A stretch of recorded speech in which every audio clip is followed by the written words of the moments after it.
Alright, that was a bit of a... Oh, gotta get rid of the text. Alright, so that was a bit of a different intro. But hey, where am I? Hey everyone, JSD Cool here, and welcome to another live stream where today I'm once again going back to developing my game, which I haven't done in quite a long time. At least on stream, and hello. Let the camera get adjusted there. Oh, don't I look great? Now, the reason why I did a different intro today, which just so happened to be a bit shorter than the normal one, is because I recently looked and I've started getting copy claimed again by YouTube's Content ID for my normal intro song, which, once again, sucks and is terrible, and definitely should not be happening, as I did create that song and do own the rights to it. But what was interesting is specifically the Railroads Online stream, which is interesting, got 10 separate copyright claims for 10 different songs. All of which are, of course, false and definitely not real. But YouTube still decided. And mind you, there's one singular song that was used in that stream. So, or actually, now that I think about it, some of those are probably actually for the music of Railroads Online. Potentially. Which I can definitely see. In which case, what the heck, Railroads Online devs? Why isn't your music stream safe? Which is a serious problem. But anyway, we're not here to talk about this today. Today, we're here to develop my game. Also, as I mentioned on Friday, I did, in fact, go to Boston yesterday, and I'm probably going to be making a video. I have only done the bare minimum of stuff from it, like offloading the video I took from my phone, and then seeing that my video editing software just cannot real-time handle the footage, so I had to go through a process to convert it to something that could actually be used by my video editing software in real time. And I haven't done anything past that in terms of that video yet, because I was incredibly tired today. Can you believe it? I got up at 5 a.m., got back at like just before 11:30. I watched SNL, and I still somehow stayed up till like 3 watching videos and stuff on YouTube. Although, to be fair, there was daylight savings time, which I didn't realize at the time. I thought, whoa, time just flew. Suddenly, that last hour just flew by, but no, it was just daylight savings. Anyhow, enough about my personal experience here. Let's get to doing actual development. So, I don't remember the last time that I did a stream for my game, so I did any content on it officially. Let me just go over to my channel and look. YouTube Studio, and I'm going to have to see this copyright things again. Ugh. I go to live, just scroll past the recent stuff. Alright, the last time I realistically did something was the text box live stream. But before that was in December, so there's 48 views on that stream. Damn, that's actually kind of high for me.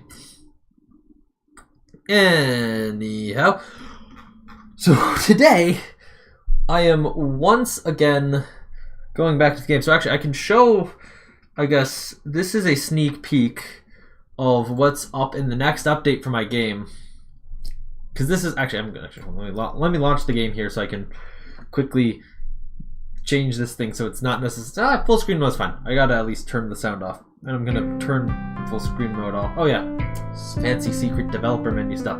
Also, I don't know what it is, and I swear this is like, turn the sound off so I don't have to deal with that. Also, in case that gets copy claimed. It really shouldn't, because I know Tyler made it on his own, without any other reference, because I often saw him in the process. Okay, the green screen is just annoying me, sorry. I often saw him doing it in the process of making the song. So I know, in fact, that it should not be infringing on anyone else's copyright, besides, I guess, Tyler, but, you know, what the heck. I'm sure he's fine with it. It's from this game that we're developing here anyway. You really just gotta... I don't know. Anyhow. Okay, so the last thing that actually came out for the game was 0.9, sorry. Which was actually a couple months ago at this point. Or over a month ago at this point. God damn. I'm setting a target of May, at the end of May, mid-May, end of May, something like that for the next update, which would be the 4-year anniversary of the game releasing. Or the game first being, like, publicly available. Like, Exactly, that's the thing. But yes, I have done some work, and I have talked about it in terms of what's going on for this update. So from the beginning, you don't see anything different here, and you should not be able to see a difference to the naked eye of what I have so far been doing in this update. And hopefully you don't, that is. Let's see. Okay, everything seems just fine right now. Everything seems just fine, but right here you might be able to see that something's a little bit different. You might be able to tell something's a little bit different right there. But that depends if you've actually played this game. Which, by the way, actually, now that I'm thinking about it, if you do want to play this game for yourself, there is a link in the description, or you could type in the link that is now covering my face. This link is, of course, or this website has the information for the game. Go there, play it, and you'll see what I mean if you watch back your footage, if you look at your experience in playing level 1 and compare it to what I've just done here. I will, of course, in a little while actually say, but hey, go play the game, why not? It is free. But yeah. Maybe you're spotting a slight difference here. But of course, there is, oh, I guess I am spoiling level 1. I don't think I've ever actually played level 1 on the internet, though. I've made a conscious decision to, like, not play any of the levels after 0.1, even before 0.1, on the internet. It's kind of like a, well, you gotta play them yourself to get the experience or not. But I guess this is like the official developer runs through how the hell you actually get through level 1. That is something else that has recently changed. I believe Tyler made... Wait, when did Tyler make that sound? Was that before the last... that may have been 081 when Tyler implemented that sound. But that was... that's also a thing. But yeah, if you couldn't actually figure out what I've changed there, that's kind of a good thing. That means it's working really well. To actually view it, we're going to hop into the level creator here and open up my test level. I guess we could just go to whatever. Okay, there we go.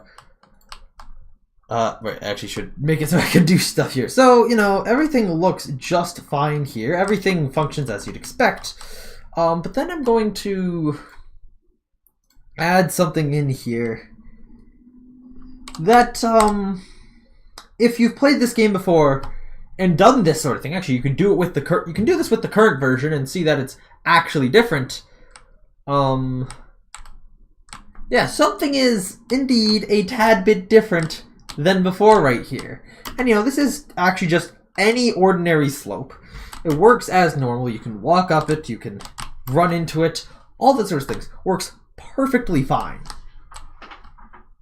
Including this. This works perfectly fine, which if you've played around with slopes before in the level creator, you may not know, this didn't used to work perfectly fine. Ooh, magic of how I did that. Also now going to continue on through my little test level here. Oh, right. I'm forgetting how my own test level works, guys. That hasn't changed at all. Here in 3D is where the next little, where you may notice the next bit of difference. That being when I slide along this wall here and hold into the wall while walking sideways, you'll see nothing odd happens at all when I'm doing that. It works exactly like you'd expect it to work, which is the improvement, that it does that. And I guess now is the point where I fully reveal that that was the wrong window. Anyhow, now I guess is the time when I fully reveal what it is that I've done. Yes, we can exit the level creator. In fact, we can just straight up exit the game at this point because we need to go back to development. What I've done is I have overhauled the entire game's collision system to actually use a proper collision algorithm and not the utter trash that I was using in the past. To be fair, I did come up with the previous system entirely by myself, but that's why it was so bad. The system I'm now using came up by people who were smart. They wrote an entire paper on it. I didn't read it. I just found examples of it on the internet. Most of them didn't work, but I finally found one that did. And so now we have good collisions. And it is with those collisions and my idea for what I'm doing in this update. I'm not going to reveal the next part of it yet because it's actually a kind of content words idea, but I might end up live streaming the creation of it. Who knows? Let's go. Where's level collisions? Level collisions. Here we go. I really got to rename this file as well to render in physics, like it was called in the level creator. The reason why this file is actually called level collisions is because when in the very first version of the game, the actual first, maybe not the first public release, but certainly one of them afterwards, every level had its own copy of the physics function. That was not good. But for, organization readability, I put them all into their own. I put it all into one file called level collisions. And and that's what this file came from. Nowadays, obviously, it's used for both rendering and doing all the rendering the actual level and doing all the physics. But you probably enough about that. You probably are not too familiar with the inner workings of my game's code here, which not so very surprising. But you might notice that, well, I don't remember what the name of the function was in the past. Maybe it was just player physics. Or maybe it was just physics in general. Anyhow, this function is a lot shorter than it used to be. And that's not necessarily the upgrade. That's a byproduct of what I took the time and liberty to do while I was upgrading the physics calculations, because I think no, I actually completely overwrote that. I completely rewrote and overwrote the old actual function that was responsible for detecting the collision. But that system is theoretically still available in the game if you were to rewrite that function yourself.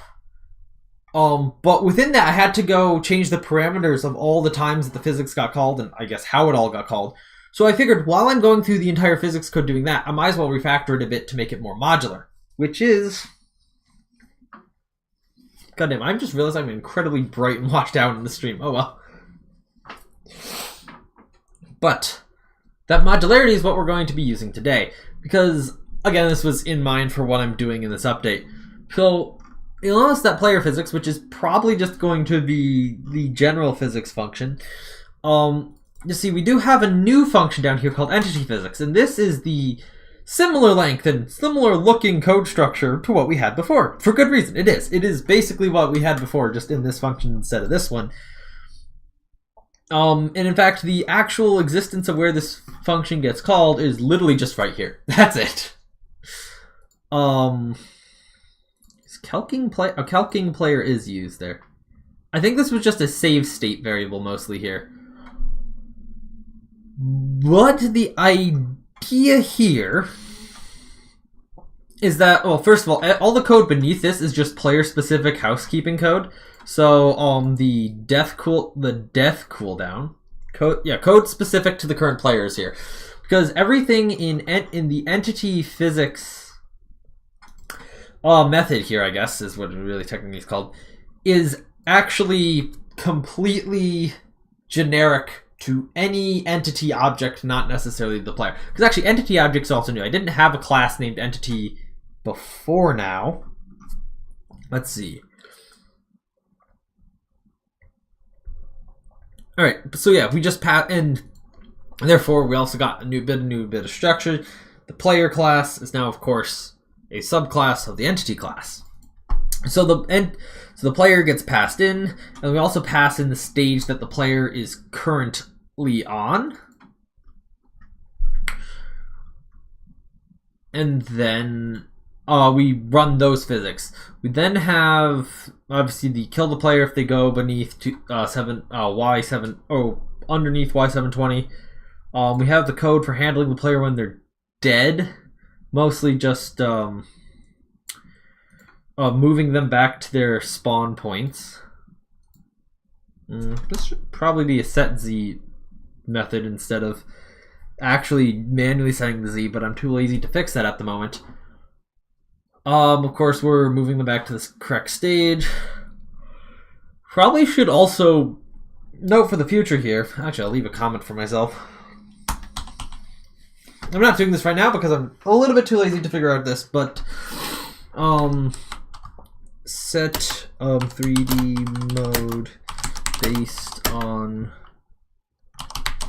check on last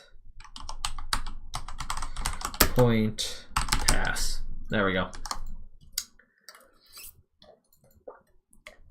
And then it sets the players. And then we have this one, which is for moving the player. Oh, right. I made it so you could chain these methods together. That's a very handy feature that I did. Because these all just return the player object itself.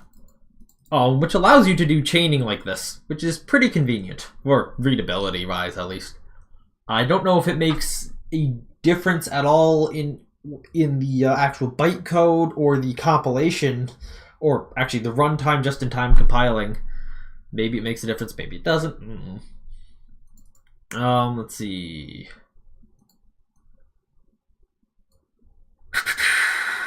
Resetting velocity, blah, blah, blah. I don't need to really explain this code now that it was and then there's and then at the very bottom of this, it's the monitoring logic thread because this is actually how the in-game logic system is monitored. The thread that processes all that gets monitored from within the physics thread. So this is creating a new so this is first of all checking conditions to make sure we're not wait, what is this? If we're not in the level creator. Okay, so if we're not in the level creator and we are so if we're not in the level creator and either we are in a single player or we were in a speedrun mode multiplayer level, or we're in a co-op mode multiplayer level while being the host, then it can go. Or if failing that, we are in the level creator and it is unpaused, we can run this code to check if the thread is alive. If it's not, we will create a new thread object, say that it probably should be running, and then start it running. Otherwise, if this evaluates to false, we will make sure to stop the current thread as we do not want it running at that time. Pretty simple. Alright, so entity. So I'm just going to go over like the very beginning of the entity physics method here, as this is what we're going to probably be utilizing a bit today. And this is where all the refactor is. So first of all, it takes an entity. And the first thing it does is it gets the movement manager, which is also new from this entity. And specifically what movement manager is returned is entirely decided by the entity. In fact, the only thing that the movement manager class does, and it's an abstract class, is it just specifies the functions for retrieving the actual movement information. Well, it specifies the functions for this method to retrieve the movement state, and also to a method that is at least supposed to reset the movement state to its default, which is done right here. Now, this is specifically a player thing. Yes, it is. And I don't know why this is in here. This really could potentially be up here, but I guess this is done every physics frame.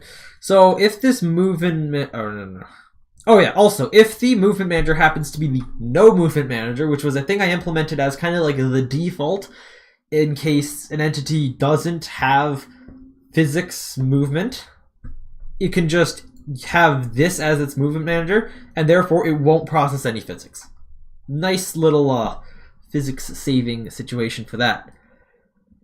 Anyhow, if the player, because if we're viewing item contents and it happens to be the player movement manager that we're operating on here, we will reset the movement manager, basically make it so the player doesn't keep walking on as you're reading the contents of a sign, which is currently the only thing viewing item contents does. That will be used in the future, though. I do think I have a plan for that. And beyond this is just basically the code for physics, genericized for any entity at all. Which brings us on to what we're doing today, only 20 minutes into the stream, which is entities. Making more entities exist than just the player, because, well, I want to do that.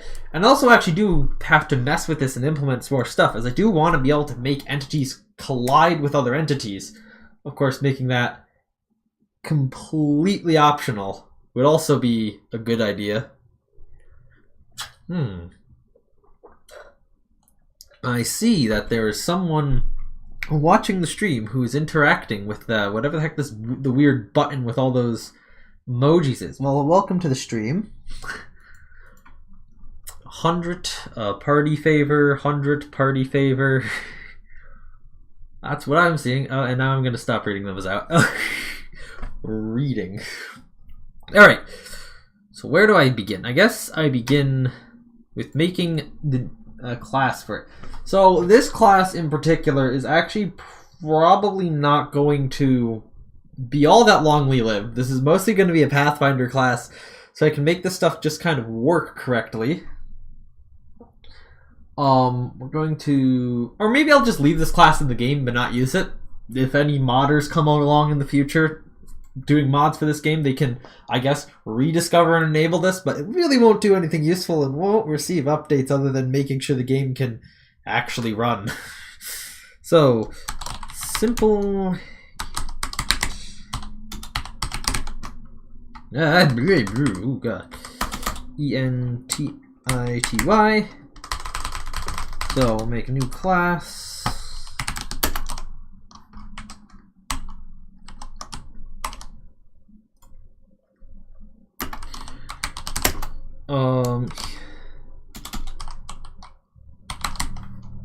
So, simple entity extends normal entity. Now, unfortunately, processing isn't smart enough to, hey, recommend all the abstract methods that I have to implement. But...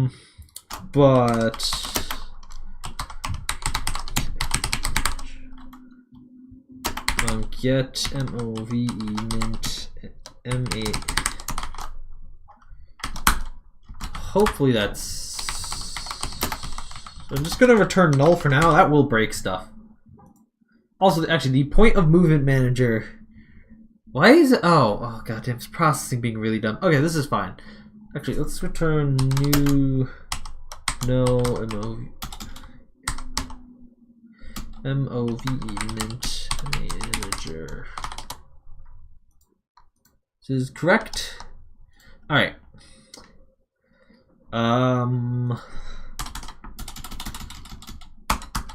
Float get x return 0. I'm just gonna copy paste this. So x, y, z. What is the issue? Cannot public. Must make them all public. I really need to be, I feel I should be diligent at actually making sure the scope of all my methods is actually properly set in here, because I don't really, in case someone does want to make mods for this game, if that ever does happen, I don't know if it will, I don't really want to be an extreme hindrance to their ability to do so, because I personally, when modding other games, have had that sort of issue. And simply making sure that things have the right scope, and usually public, can be a massive help to making modded stuff. I will probably add some stuff later on in development as well, specifically to make modding even easier. And yeah, what is it saying I need now? Collides with entities. Oh, right. I also didn't specifically set these things as variables. I made them methods so that L sub. Oh. I need to rename this file. Hold up. Oh, crap. I need to rename this file. Rename. Make that I lowercase. And then remove permanently.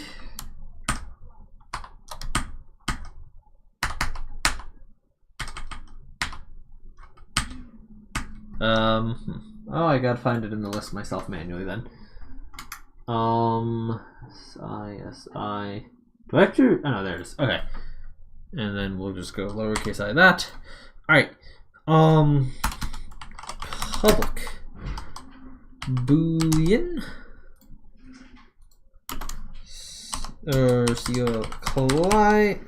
CLID collides with ENTITIS. And this will just simply return true. Did I spell that right? I did! Wow, I can remember how I spelled things. Yay! Right. Hitboxes. It requires 2 and 3D hitboxes. I really should... I'm probably going to also require a rendering function in the entity class. Whether or not that ever actually gets implemented in the player, that's kind of rendered differently. But it still would be a good idea.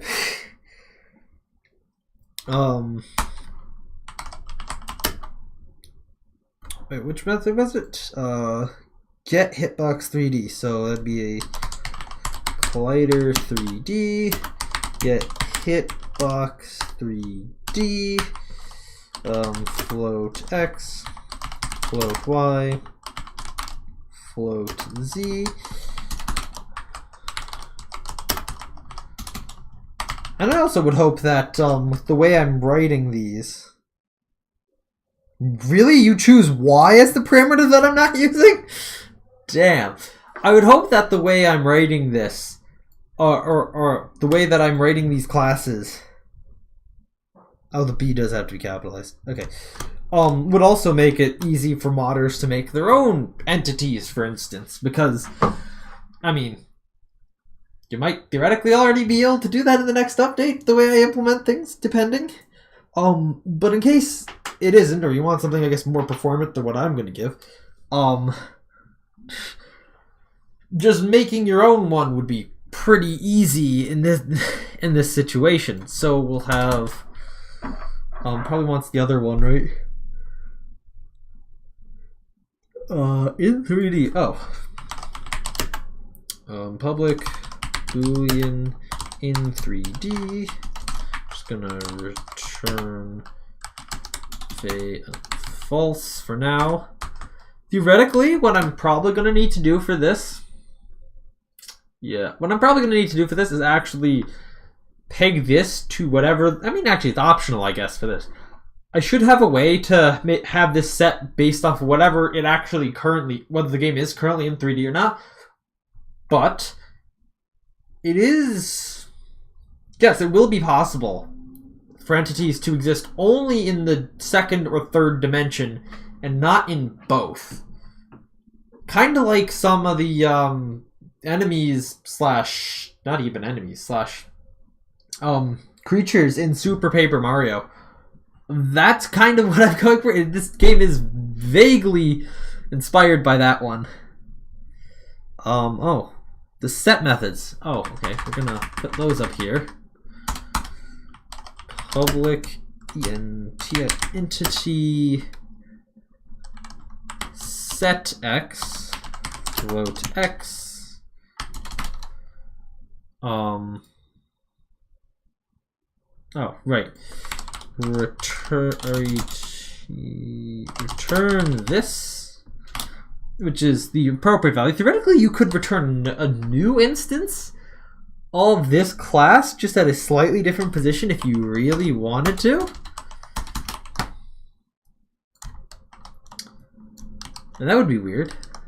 Alright. Well, I have a lot of methods that I apparently are required implementing. Right, the 2D hitbox. I don't know why that one took so long to come up. Public collider 2D, get hitbox 2D, and this is float x. Also, specifically,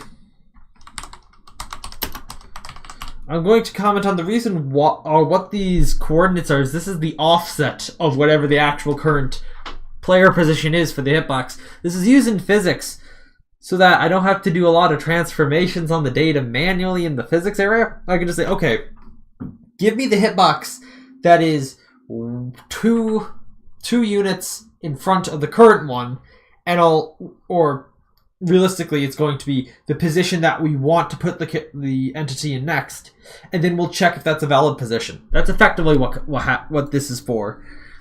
But if you want to get what the current location is, then you just say 0, 0, 0, or 0, 0. I may have called this offset x, offset y, offset z elsewhere. I probably should, but I'll do that later. Oh, the b is actually capitalized as well here. Okay. I swear I didn't capitalize the b one place, and that really annoyed me. Get vertical velocity. Okay. Public float. Get vertical velocity.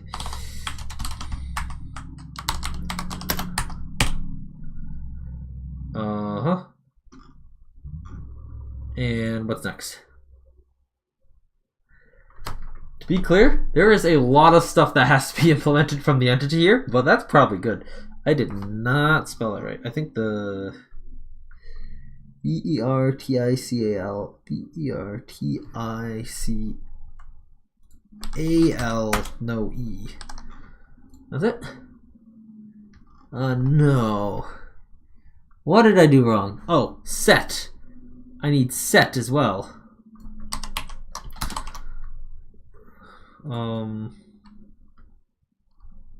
What the hell? Okay. I'm going entity set float v, and then I'll return. So yeah, where these red lines get placed is just processing word. Hey, that's all the methods I have to. Wow, that's more than I remember having as abstract methods in entity, but I guess it makes sense. There is a lot of data needed to do physics. Importantly though, none of these variables are ever actually specified by the entity class. Only the methods for getting and setting them are. So you have to supply those things yourself. But that's fine because, well, that allows you to do whatever you want with them. These set functions, for instance, could theoretically just multiply all the values by 2, and then the get methods could just return a random number. It literally does not matter. And that's, I guess, what you can do. But we are going to be properly implementing these. So X, Y, Z. So return. You could also just mix up the coordinates, I guess. So just like shift them all to one thing.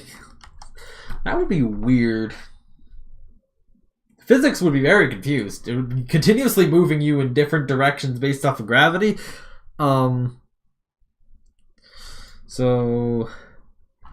This dot x equals x.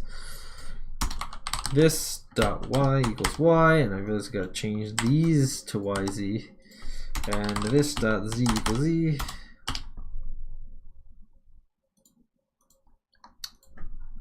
That. Yeah, okay, cool. Collides with entities, that's fine. I'm gonna say these offset x, offset y, and z.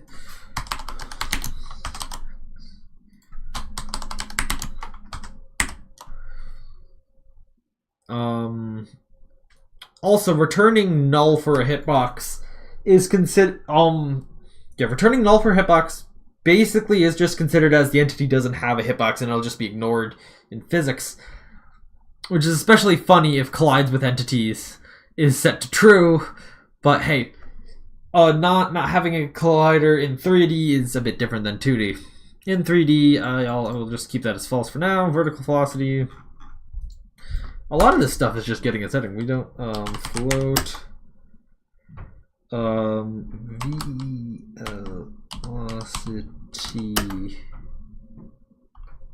How do I spell it? Yeah. Just gonna say velocity or v velocity. We'll say. I don't want to spell it all out. And we'll be. And of course, we just return that there. All right. This should now theoretically be a functional entity that can experience physics if it had a hitbox. I'm now going to take a break for a moment and go to the bathroom. I know it's only 30 minutes in, but I drank a lot before the stream, so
all right then.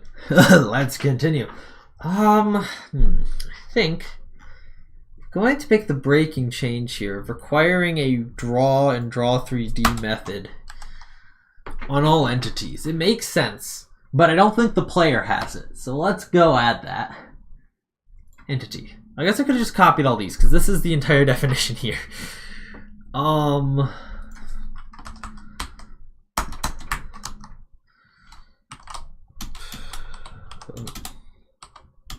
Public abstract void draw. Public abstract void draw 3D.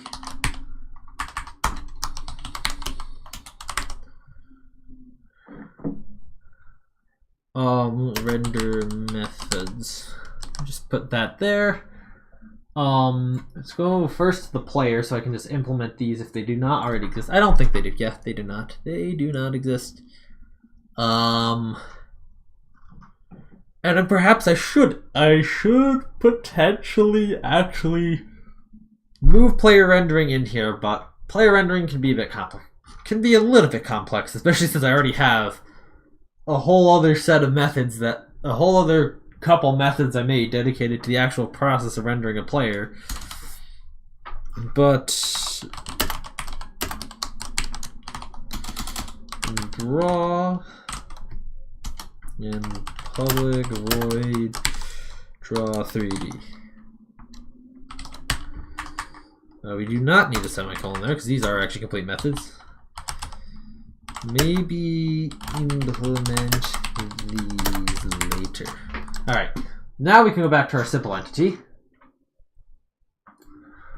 and implement these methods.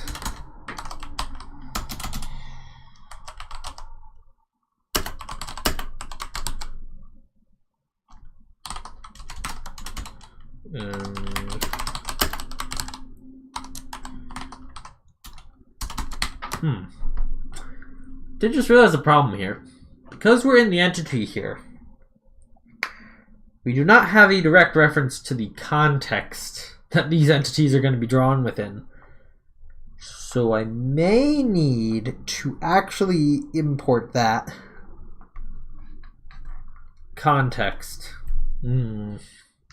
Specifically for the rendering, and actually it may need to actually be specifically to import the game class, the main class for the game itself, so we have access to screwing around with all the variables. Oh, that's fun. Definitely want to do that. Okay, well, the things that we need is we need access to the rendering context in particular. Well, okay, actually no, either way I skin it. What I'm going to have to pass in will be a reference to the main class itself where you can screw around with all the values. It's just whether or not I actually call it what it is, the main class of my game, or I call it just the generic type that it is, which is a p-applet. You know, and then that's just one step away from actually being able to just do whatever you want anyway. And considering you're going to need access to the camera position, for 2D at least, at least you should. Otherwise that'd be weird. Yeah, I think I'm just going to have it pass in...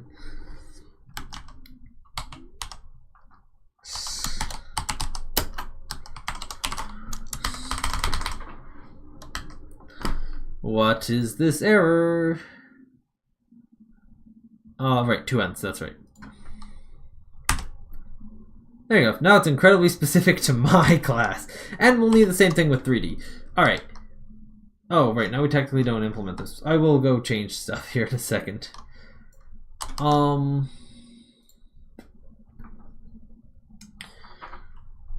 actually, no, I'm going to rename it to context.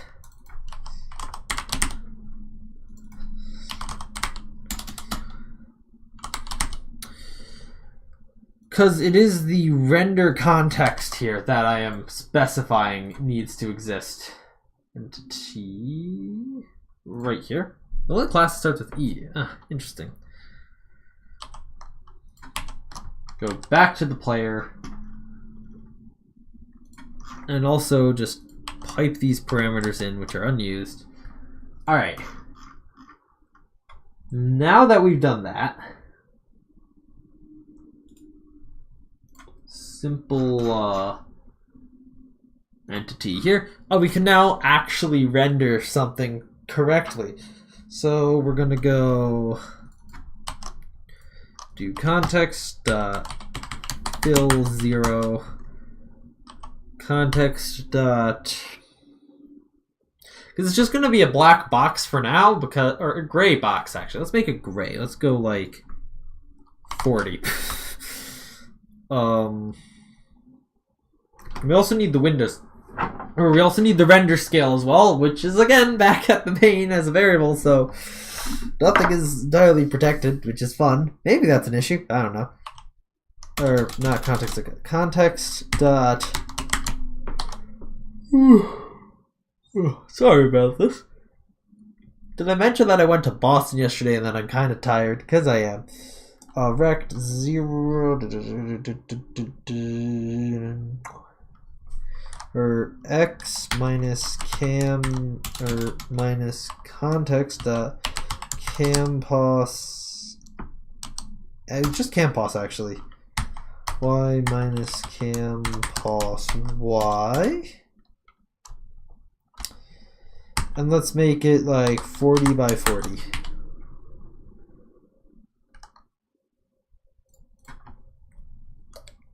Oh, right. I was right about the Campos X, or the X one just being Campos. I mean, that was the first one. And a lot of stuff would have had to change if I changed it to Campos X, so that's fine.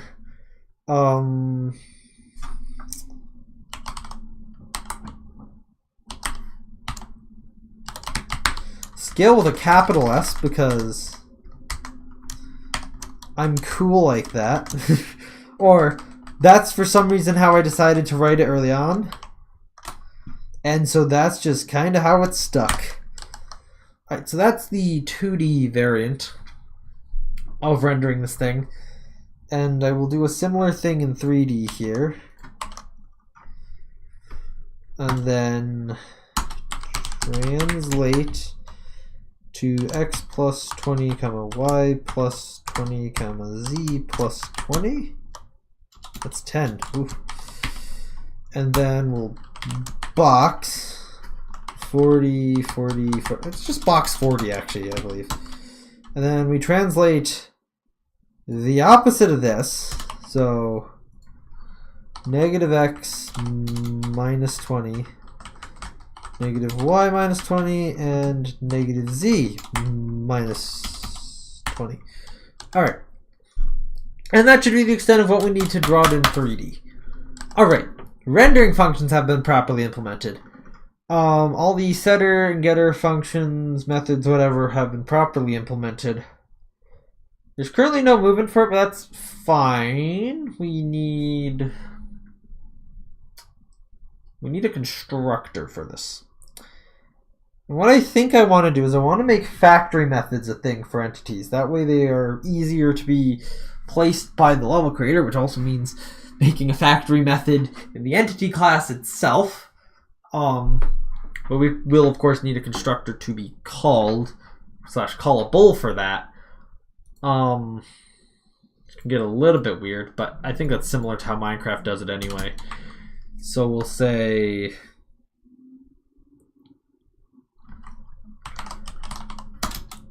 public simple entity. Oh, actually, I should give the whole. It won't matter right now. I'll give it a hitbox later when we actually want to start colliding with it, or want things to start colliding. The player doesn't collide, but these entities are going to try to collide with each other. I'll make a custom movement manager anyway, so that they'll move around a little bit. So simple entity, and it's just going to take its position x, y. Should I always force an entity to be created with its with 3 positions by default? I think I should, because reasons. In 3D is something that I can just have set later. So, or at least I'll always have it. I'll make the create method always have an XYZ position, and that's about it. That's all about it for all create will do. So set x to x, set y to y, and set z to z. All right, simple. Simple entity. Oh, every time I extend my arm like this, ooh, it gets close to the camera, it focuses on it, the entire background goes entirely dim, and you can see all the imperfections of the green screen. To be fair, there's more issues. Oh, here. There we go. Yeah, that's fine. All it is changing the light, and it's a little bit better on the green screen's side end of things. Anyhow. Okay, we do that. What's your problem? Box int does not exist. Correct. Neither does translate, but that didn't stop you from only complaining about box. Right, because these are all context-based things. Alright, actually let's just make sure this runs quickly. Hopefully I didn't make any severe errors. I never turned off full screen mode either. Let's do that. Settings. Display full screen mode off. All right. Collides with entities. What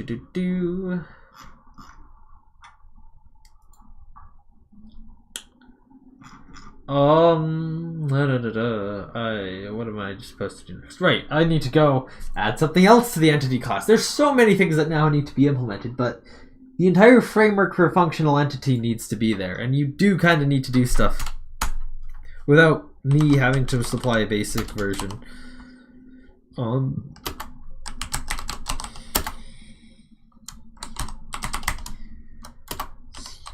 Create float x, float y, float z. Factory. So the factory method, which is of course implemented by each and every subclass. We'll go implement it in player. For now, again, it's going to return null.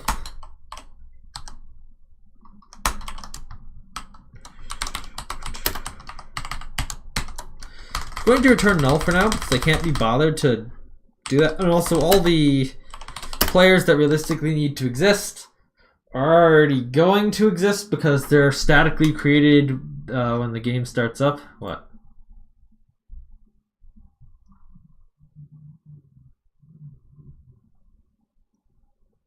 Huh? But it is. It's implementing it right here. Perfectly. Float. Oh, right, because I put the word void in there.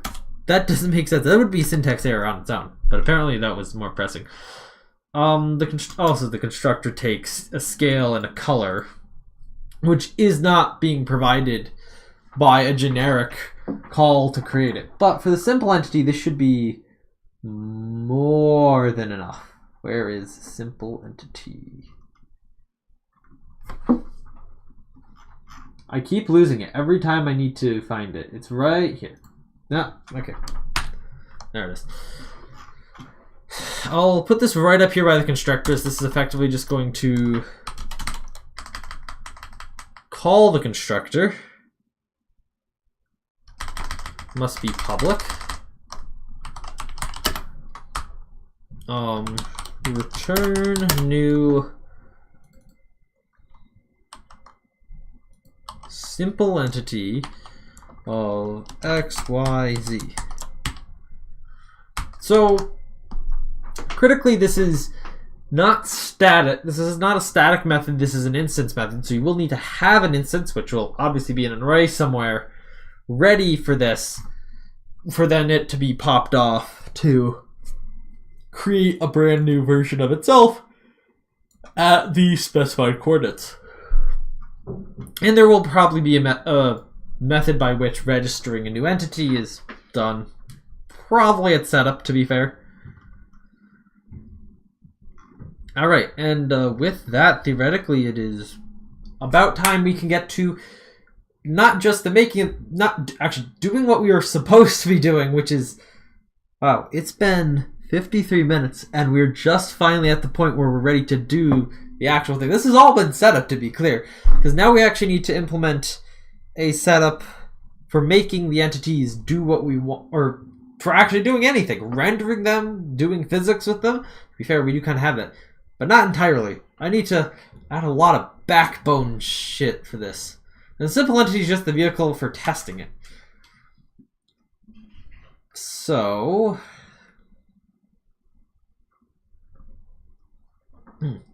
also going to have to figure out how levels are going to handle and save these entities. So anyhow, I guess the important thing for how they end up getting created here is we will just go to my giant list of variables and go make an array list of entity, call this entity regis tree.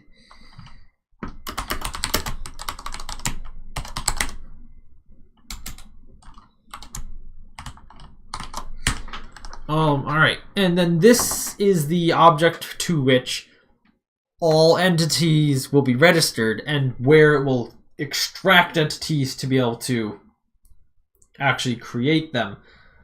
I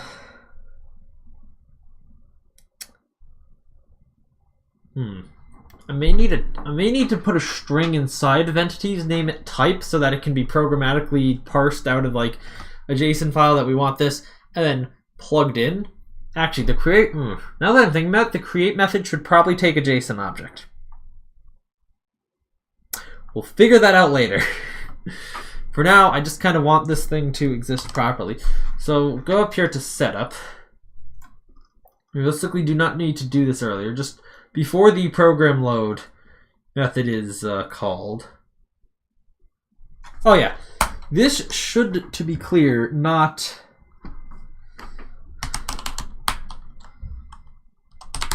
new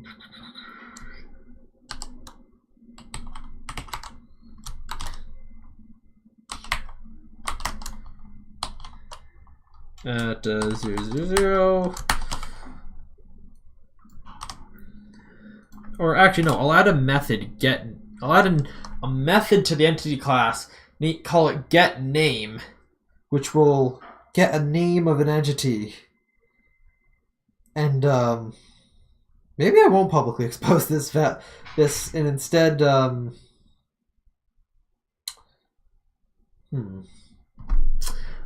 thinking of ways to make it so that it's so unnecessary the way I'm thinking, but perhaps in the future. And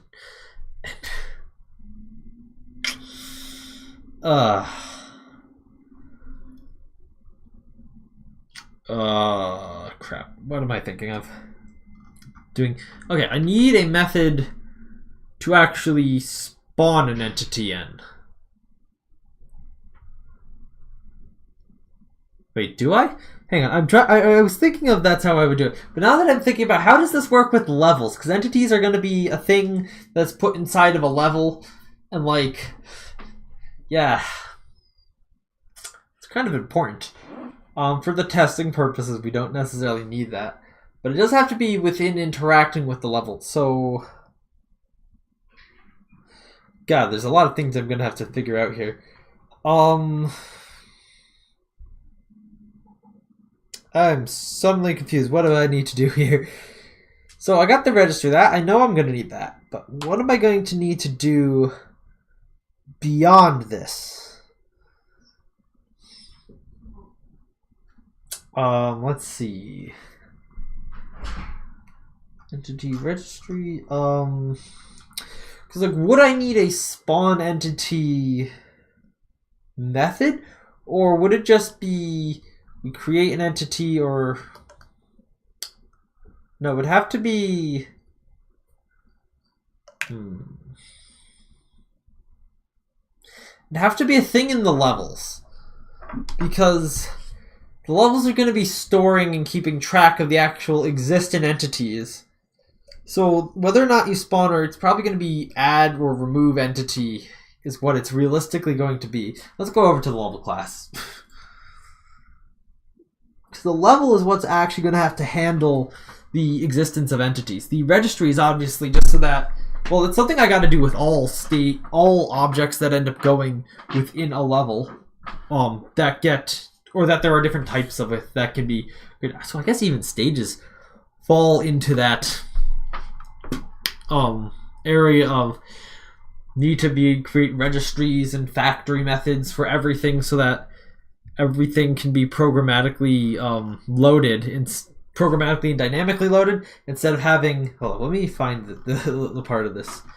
Oh, well, actually, level's not that bad. It's stage component, or the stage class, which is really bad in terms of this. But this is what it specifically looks like here, where we're specifically checking the type of the current thing it's loading, and then if it's like whatever.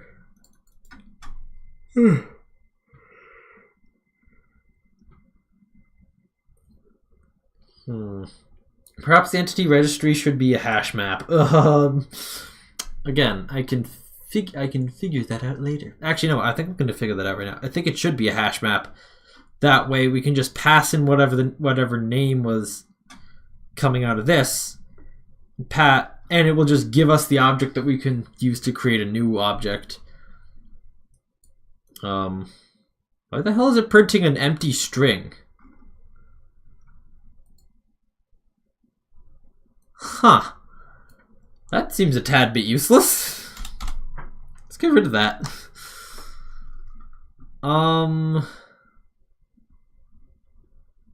Anyhow, I do not know if I'm inside a constructor or anything right now. Okay.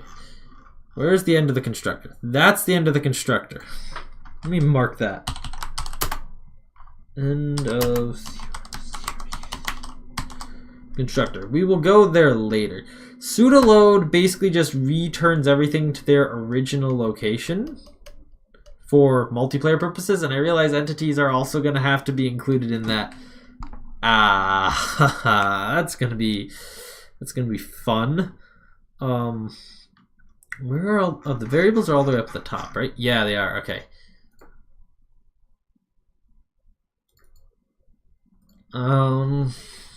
Let's see. What do we have in here? We have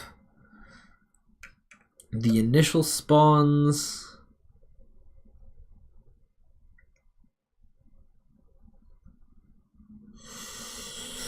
I don't know why I'm so confused about this. I'm usually much better, but I guess I'm kind of tired today. Variables, logic boards, stages. All right, this is where, I guess, this is where entities come in. So this is where we get in a public array list, because this gets modified everywhere.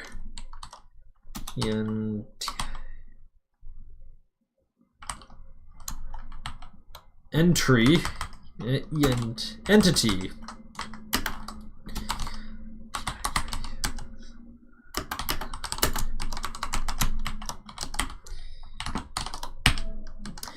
Okay. The factory method, I realize, only really matters inside of the constructor when it's actually loading up all the entities. Or wait, no, levels don't track entities.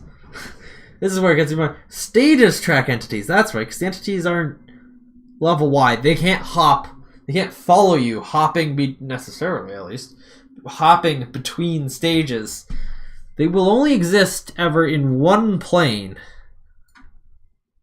I guess. Wait, should that be? I mean, no. That's how it has to work, because that's how everything works. I can't just have an object that exists in level being just over the entire level. Like, as you see, nothing here is particularly. Nothing here is specifically something that you would actually directly interact with. Obviously, you got the stages, but the logic boards, those exist outside of the stage format. Those work over everything, but you don't directly interact with those in the general gameplay. Variables and groups are tied to logic, so they obviously need to exist where the logic exists.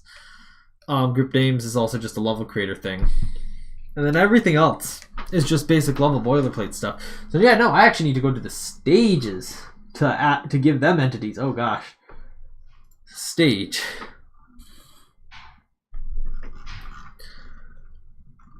Oh.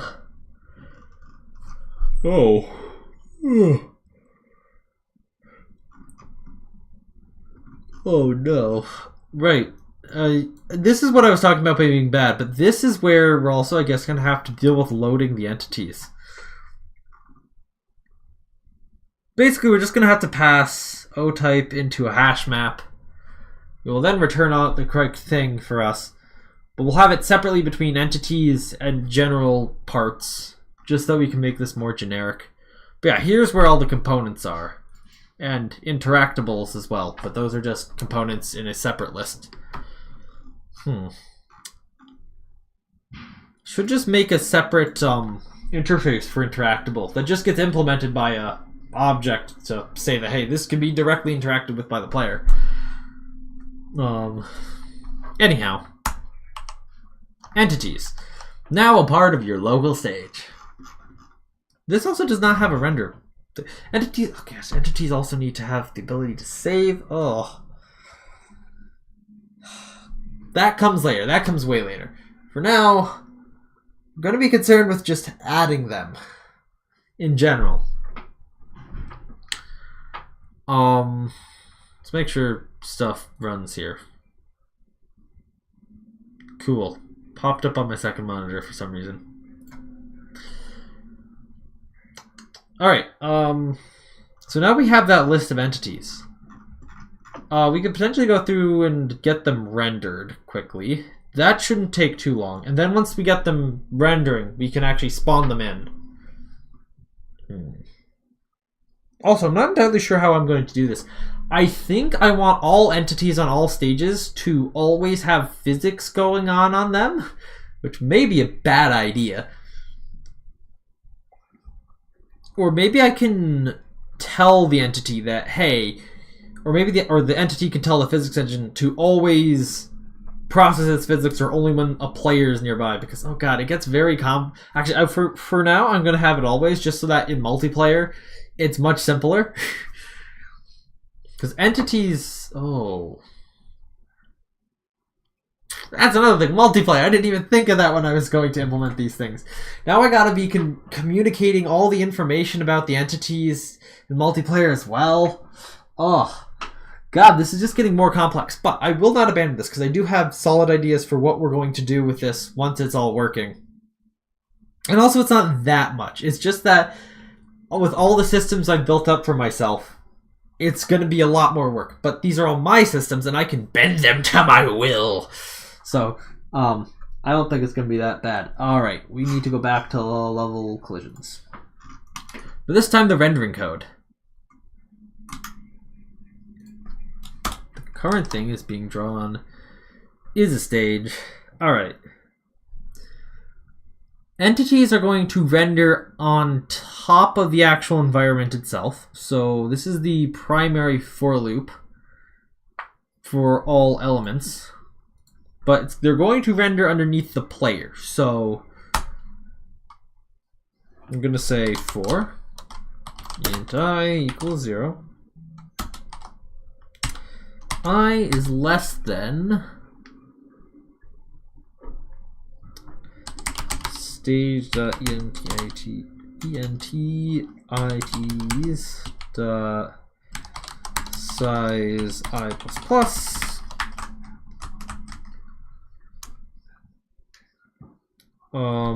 we go get the current element or current entity. Wait, just thinking about it. When rendering, it doesn't matter what the entity or what order or number the entity is in. Obviously, we have ended up doing stuff on render for the play or for general stage objects like this that matters, and of course, there's highlighting for the actual level creators things. Maybe we'll do that for entities as well. Actually, we're probably going to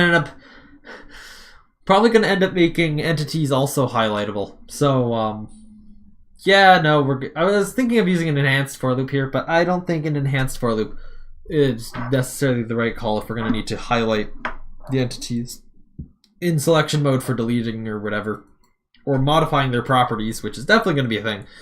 So, we're going to do, for now though,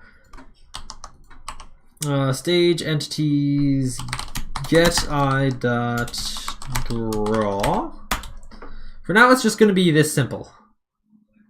Oh, draw this. Render all the entities on this stage. And we'll go into 3D and also do that. Mind you, this is completely disregarding whether or not the entity should be in 2D or 3D.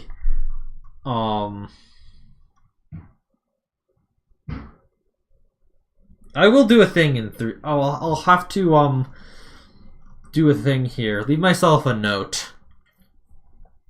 For now, they would just fit whatever the current actual 3D situation is. They also won't have a shadow under them, as that's too expensive for me. Too expensive for my blood right now. Theoretically, I don't think it's actually that expensive, but I don't want to deal with that performance impact right now. Alright, where's the primary for loop? Well, I guess it would be, the order doesn't matter as much when we're in 3D mode, which I'm guessing is, yeah, E3D mode is the first one here. So, what is this here? I actually don't know what this, oh, that's the 3D shadow, right, okay. So this here is where the player gets rendered, but the order doesn't, again, matter in 3D mode. So,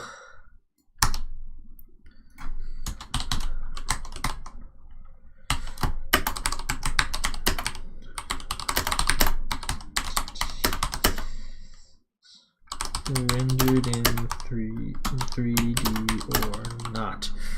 That is, to be fair, going to be a thing I have to do for both the 2 and 3D. Because in 3D, I have to either choose between using the 2D or 3D render method, and in 2D, I have to make sure to only render the entity if it is in 2D mode. Because that is how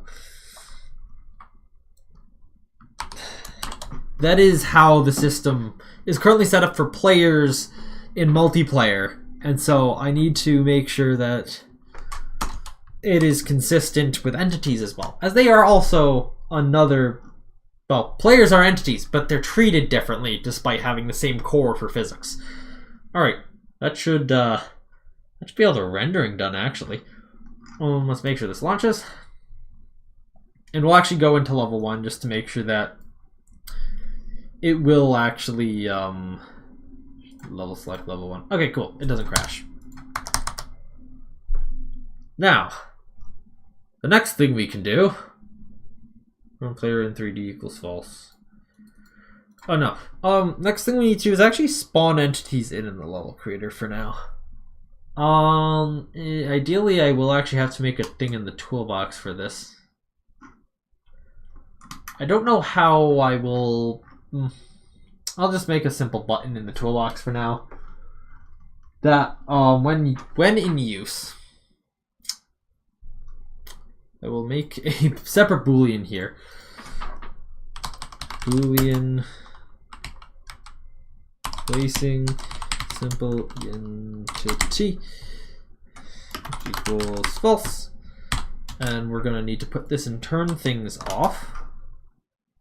Also, I'm gonna have 2D placement of this for now because I will figure out 3D placement of entities later. Realistically, it's not that hard, but I also have to figure out the selection of them, the moving of them. I'm just now realizing how much actually effort this is going to be. It was not actually obvious to me before now that this is actually a lot of effort what I'm doing here. But I'm getting the bare minimum working in this stream, and then I'll work on it at some point on my own, hopefully. Hopefully I do, at least. Because I do have a million other things I gotta do. So,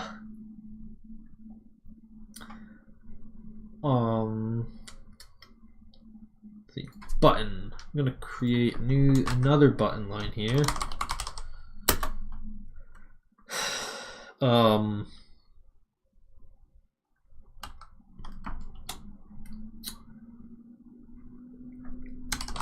Simple entity.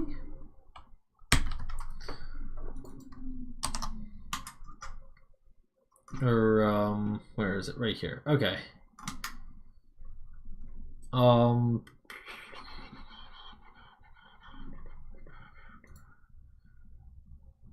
right, we'll just slot it in here equals new button. We only use the original button type in the level creator, not the UI button type that I have, because I haven't done any of that scalable shit with the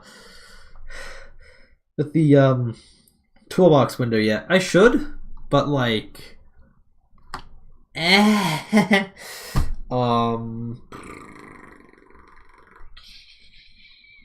calculator. Okay, here it is. 220 minus 160 is 60, so 220 plus 60 is 100 or 280. So 280, 200, not 200,000, please. 250. I'm pressing all the buttons right now. 50, 50. I'm gonna skip the actual text. And for now, I'm not gonna give it any hover text because I cannot be bothered. This is a temporary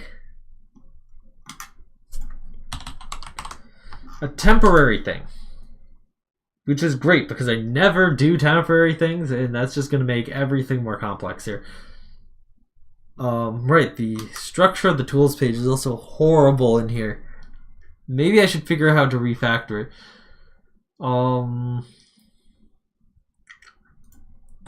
Alright, not on a 3D stage. Wait, what? Oh, it only... It's a mess. It is abso-freaking-lutely a mess. So, so not 3D mode. Alright. Actually, because we do want to be able to place shit in 3D, so... Wait. But wait. That would always be true. Oh, God. Oh, gosh. My brain hurts all of a sudden.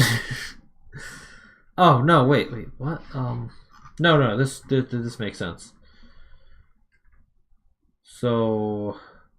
Oh, this is hover text shit. Wait, why is this hover text shit? Oh, there are reasons.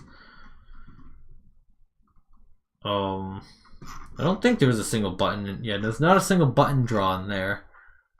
Okay, so if we're not on the 3D stage, but I don't really care about that. Wait, we do this condition multiple times in a short area. Oh gosh. Okay, I will do this here. So if placing simple entity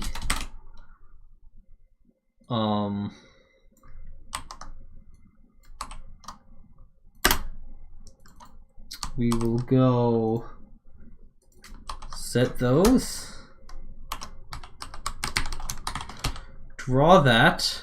It doesn't have anything yet, so we're gonna have temporary on that.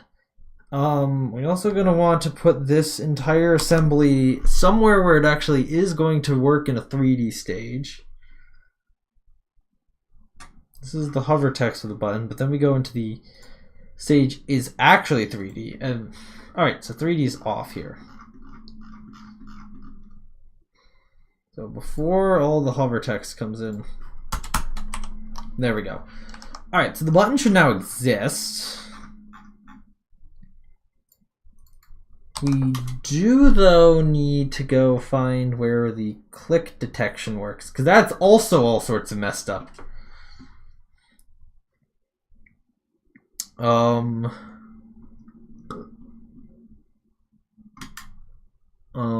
of 3D mode off. Oh, okay, that's... Oh, that's in the blueprints anyway. We're not doing entities and blueprints for now.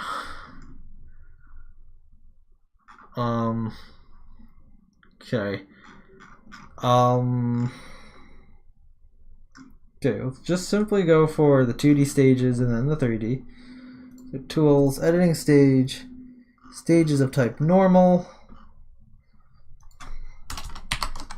Then if this is mouse over.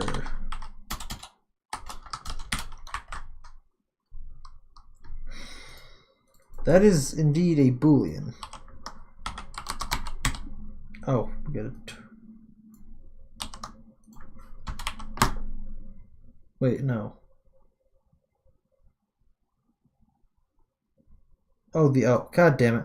I've been doing that a lot recently where I just capitalize 2 consecutive letters that I did not mean to capitalize. Wait, no, that's not it.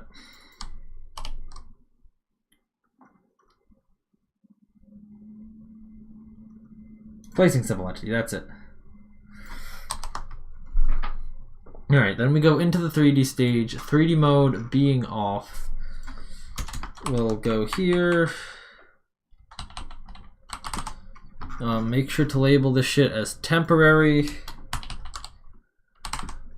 Alright. This won't actually do anything. I just want to check to make sure that it does indeed work.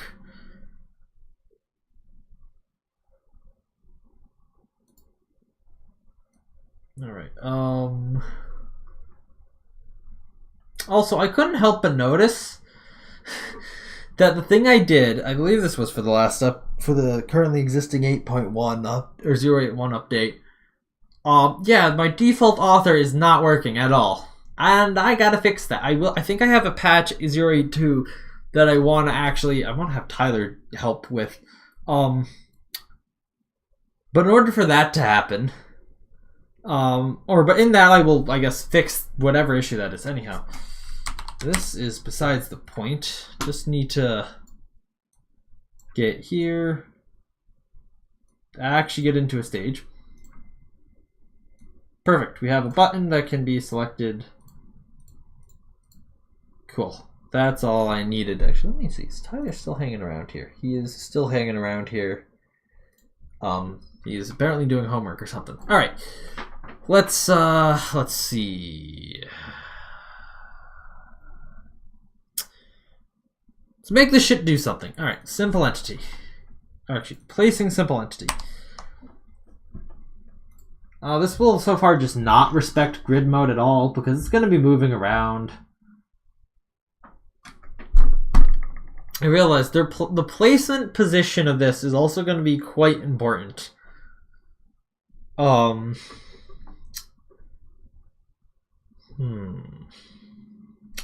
Later.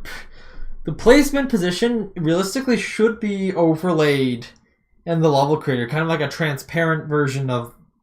Should overlay as a transparent version of. I mean, whatever. The overlay can be up to the specific entity for how it's going to be rendered, but it does need to remember its initial placement position because that's where it's going to spawn when the level resets. Anyhow, let's go to stage editor. All right. Yeah, if it's less than 2 hours by the time I actually get something working in terms of physics and these things colliding with stuff properly, I will at that point just quit before I even have saving and loading of these things going. No persistence is going to exist for now. I'm just kind of tired today. Like I need to relax / go to bed early again today.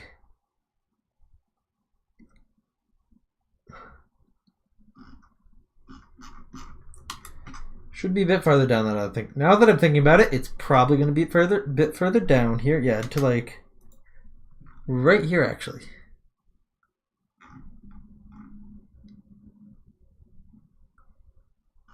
Yeah. All right.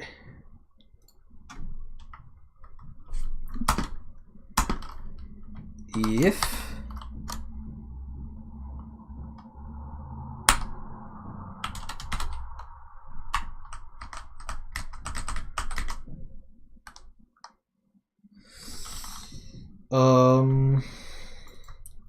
current .entities add new simple entity, add a new simple entity at mouse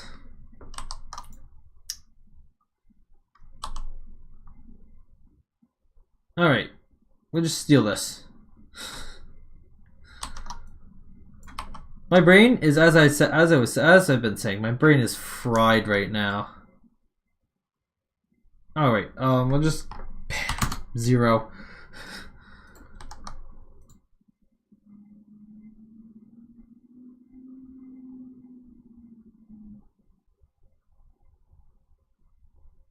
Oh. I put that outside of the... Wait, what?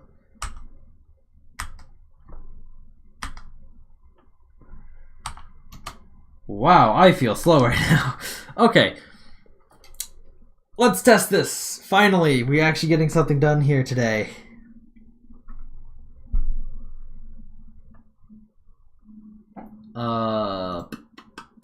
Maybe I should just end the stream early. I want to get something done, though. Maybe it also wasn't a good idea to stream today. This should just spawn a black box right on my cursor.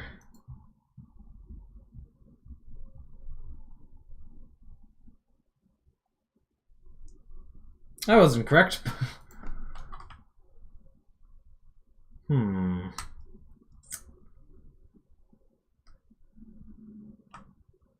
Oh, I know what's going on here. That is also backwards. Okay, my rendering shit is broken for it. That's just me being dumb with how I've written the rendering code. Simple entity. Alright, so first of all, it's plus campos y, not minus.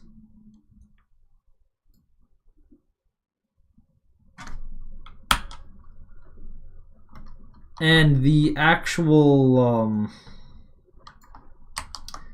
the X and Y position themselves do also need to actually be scaled.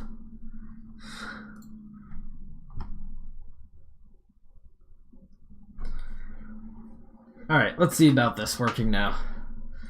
So, oh, no. I did not mean to click on the tutorial.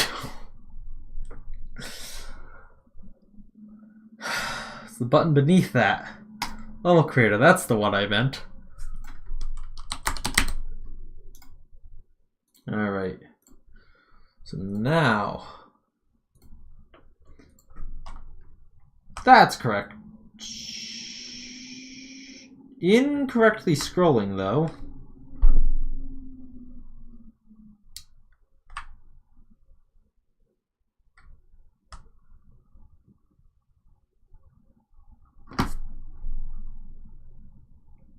What the heck is going on?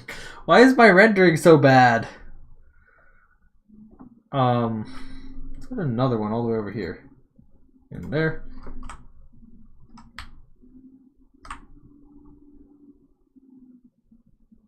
It's like they're on an entirely different layer. What is going on? It's definitely something with the rendering. I know that. They shouldn't be moving with it. They should be... Did I get the signs complete? No? Let's see. Where... Oh, we're already here. Whoa, what am I doing? Let's see. I mean, the 3D will probably be fine.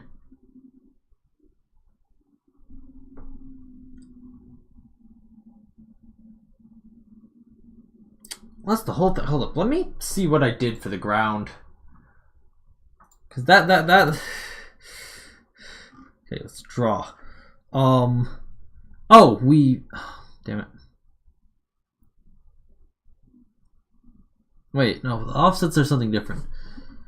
So, use draw camera position.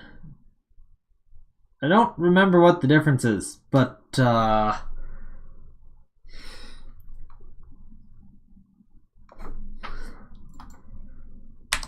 this one's better or something, or more appropriate. Alright, we'll try this. Simple entity.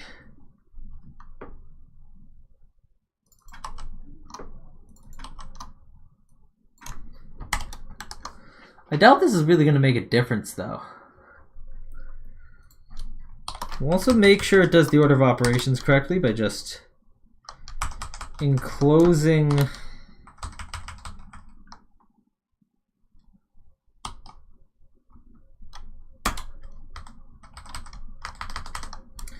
making sure that the actual size transformation happens after the coordinate get... Wait. Oh, I figured out what it was. I'm doing the order of operations wrong. Here, specifically. So...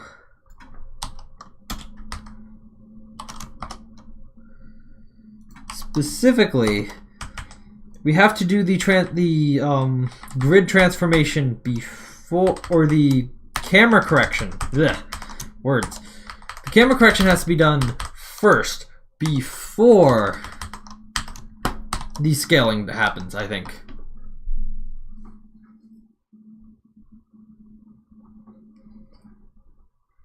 All right. Let's see. Level creator. Test. Let's go here. This is something I did not expect to... Okay, perfect. Now that moves with everything. Great. Now that I remembered how my rendering system works, we can get to making this entity entitize, or whatever. So the first thing for that, I guess, would be give it a hitbox. So... Oh, wait. I should test to make sure that it can properly render in 3D as well. I don't foresee a problem with that, as it's vastly simpler, as we use the built-in OpenGL camera transformation matrix stuff rather than my own implementation, which is weird in 2D. We'll go to 3D test 1 for this. We'll place you in there, turn the 3D camera on. That is indeed a cube. Alright, we'll actually have to worry about these things going off the edge, which I guess is an issue. Anyhow, let's give them hitboxes. So return _2d dot create rect hitbox of well, first of all, x comma y comma 40 40. Yes, that is correct. So x plus offset x and y plus offset y. That does need to be functional. You see, I created these helper, these, or I guess factory methods on the Collider 2D and 3D, which will, because the way that the actual constructor works is it just takes in an array of vertexes. Because a lot of things are, currently at least in this game, all rectangular, that means I have to manually figure out, okay, what are all the vertexes going to be? So I just created this method that is really just for readability. That does all that math for me and then just returns the new instance of the object. But that's basically it. Create box hit box. I did actually capitalize the B on this one. So x plus offset x, y plus offset y, z plus offset z. 40 40 40. That's what I ran. It should be 20. Just go back and do that. Don't want to make it twice. That'd be weird, me trying to figure out why is this thing acting like it is. It's acting like its hitbox is bigger than it is. Alright, so there's its hitboxes. Now I gotta give it a movement manager that isn't the no movement manager. Which will be the false movement manager. How do I make an inline class? I don't remember. We do it like new movement manager, error on open close. What? Does it have an issue with that? Hold on, let me go over to the movement manager class to get all the... I don't remember how I make an anonymous class. The no movement manager will have literally everything I need. Let's go back to simple entity.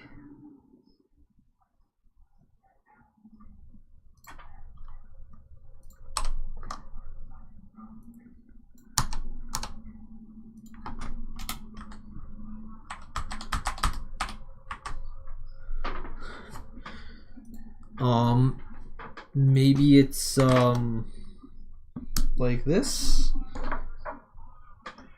Oh, that's actually correct. So this is the same as the no movement manager. Actually, though. Okay, so this is currently functionally, at least in code, the same as the no movement manager. However, its difference is that the collision algorithm / the physics algorithm just checks if the movement manager is the no movement manager. And if it is, it will just explicitly not calculate any physics for it because it's not going to move. But in case you did, in some other code, need to get the movement manager and check what the current movement state is for any reason, really doesn't matter, it would have no movement.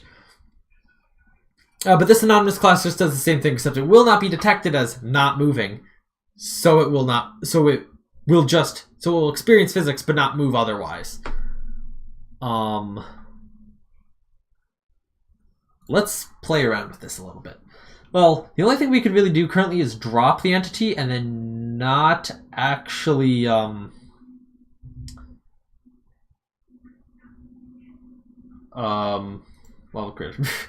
well, we can drop the entity and then just watch as it can't be deleted or die. So, all right, pretty simply, we'll go in here. We'll place in an entity here. There's a lot I still have to do, friends. And we'll press play, and nothing happens because we never actually never told the physics engine to do anything with any of the entities. So what we're going to do is we're going to go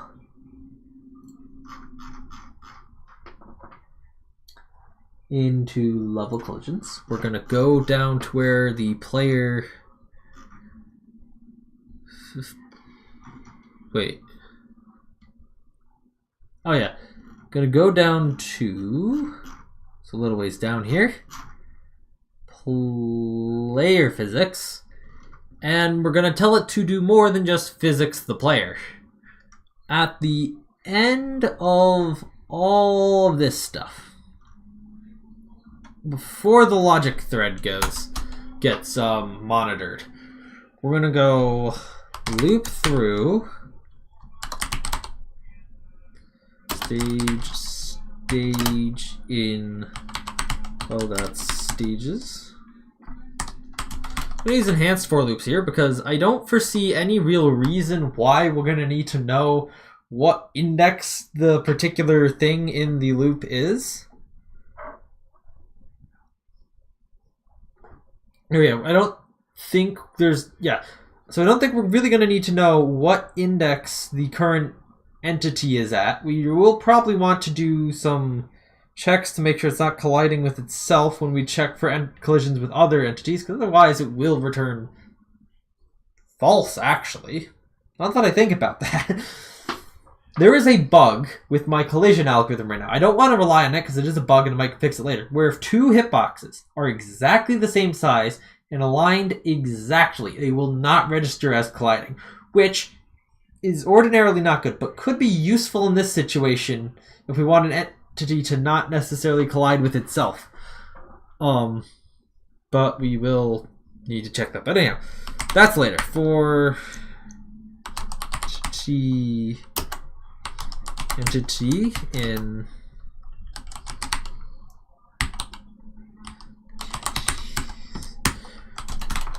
alright, we're going to then run entity physics on this entity for the stage that it is currently in. And that's as simple as the code that we're actually going to be writing for this, which is actually remarkably simple. Yeah, that is literally just what it needs to be. To be clear, the collides with other entity stuff is also going to have to be a tad bit complex. But, hey. Level creator. Load. Test. Load. Go here. Once again, we'll spawn in an entity here. And now, it falls! Ooh.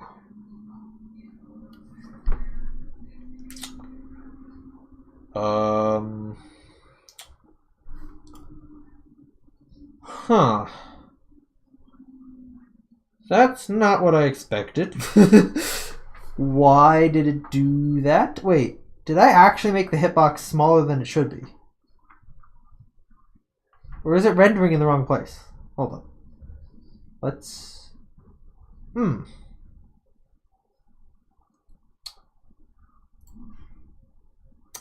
I think I may have actually made the hitbox too small. It may actually be 40, now that I think about it. Why didn't anyone warn me about that? Come on, you could have just spoke up in chat, say like, no, wait, it should actually be 40 because you only went off 20 in each access. And yeah, I boxed 40. I filled 40 as well. Yeah, it is 40. What am I doing? Well, at least it's a simple fix. And it is otherwise working, as far as I can tell. It is experiencing physics without motion. I do want to get collision with other entities working before I start moving it around. And to be fair, it will... Actually, I'm going to create a new level. Oh, right. I just set my author name to that. Wow. We're going to create a new 2D stage. Call it Entities 2D. Create that, and we're actually going to end up saving this. So let's first of all just create a big old thing here. Gonna move over this way. Just create a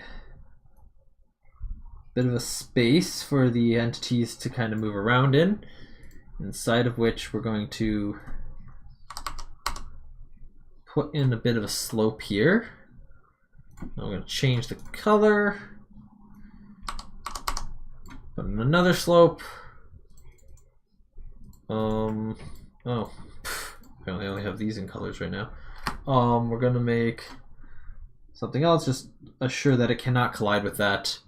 So now if I move the player over here, turn physics on, you can see this works exactly as we'd expect it to work. I should also actually have a platform for the player themselves to stand on, to observe all the physics that go on, because obviously the camera snaps to the player when physics are running. I'm going to save this. So hey, new changes exist in the test level now. Alright, and now we will spawn an entity. Boop. Cool, that's doing exactly what it's supposed to do. And now I'm not going to save this next little part here. So if I then were to build something inside of it, it does get popped up. It is in fact entitying correctly. But here's the thing that we're going to solve next. That was not what I expected. Anyhow, they just kind of overlap. Multiple entities, they all get physics, but they overlap. So, wait, what's this? Sign into YouTube on Samsung AU8000 55-inch TV. Who the hell has a freaking 55-inch TV that it wants me to sign into on my phone? Anyhow, well, that's not important right now. What is important is that we can figure out colliding entities with entities. So, I think I left space for that, though. So, let's see. For that, I will actually have to start delving into entity physics.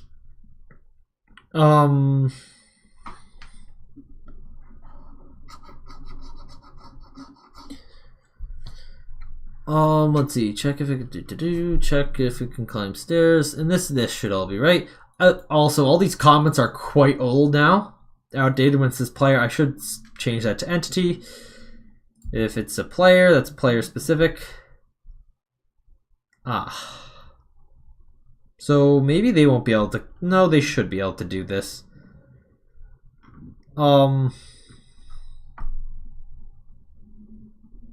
Right. So check if the position collides with anything. Let me go to the lava collide method. I thought I wrote.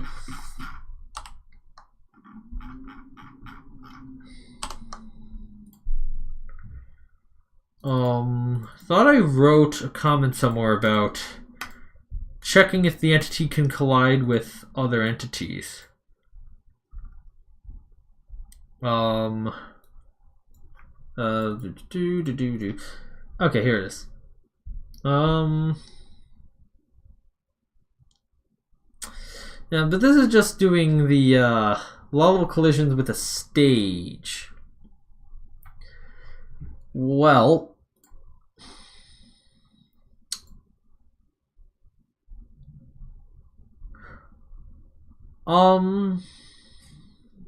Well, I guess I need to create a new thing here to check for collisions anyway.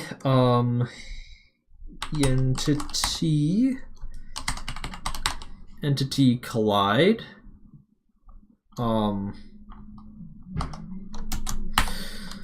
So how am I gonna do this? I think I'm gonna take entity self. Going to take the entity that is themselves, because we need to make sure that we don't actually, we need to make sure that when we loop through the entities, they're not colliding with themselves. So we have self, hitbox, entity. Actually, no, it doesn't get any other entities. It gets the stage, because this is going to loop through all the entities within the stage. Simply by going for entity other in stage .ent stage entities. What is your problem? ITIES. That's it. Okay, cool. So first of all, if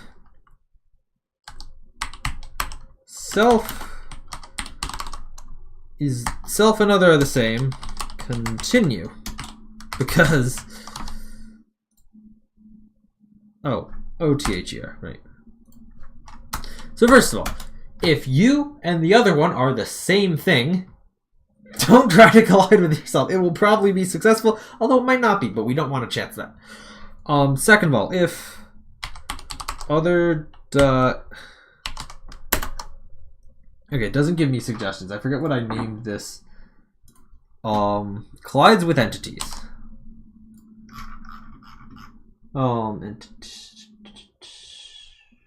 Level collisions.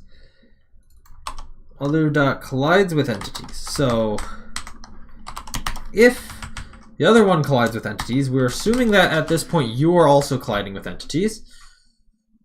We're gonna go collision detection dot collide 2D, which is this one. Oh, hold up. Other box is equal to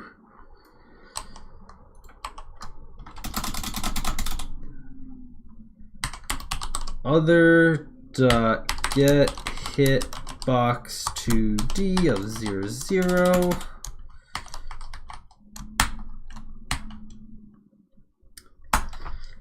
And then, so once again, we're gonna check if the hitbox is null. So just to cover our asses so we don't get null pointer exceptions.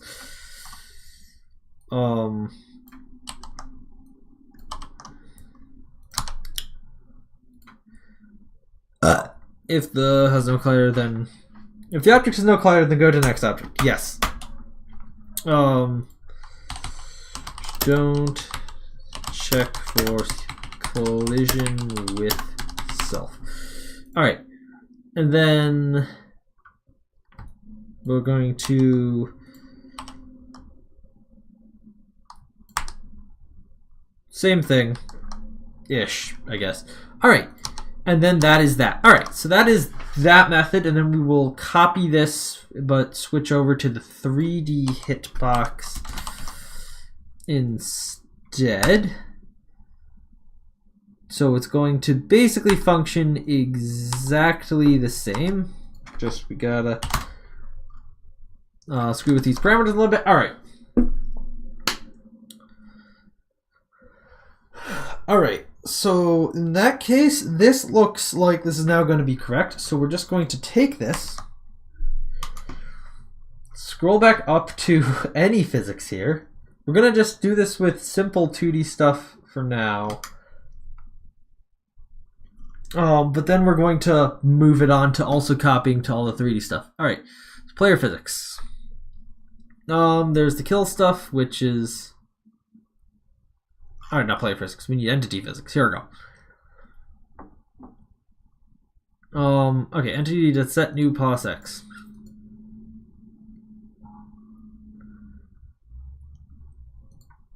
Okay, so I'm gonna say if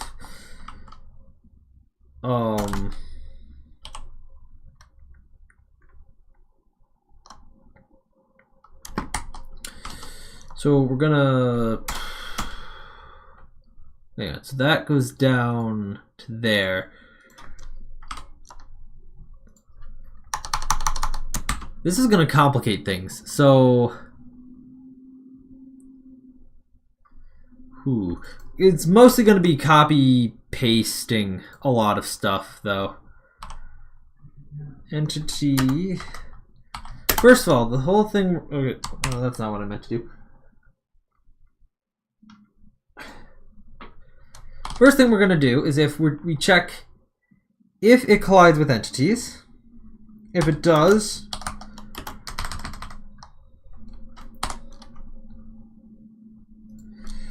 we're going to then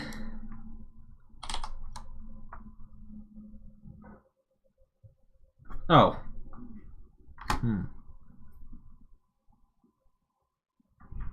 am I going to do this? This is going to be a weird condition. Because if it doesn't collide with entities, then we need to check this.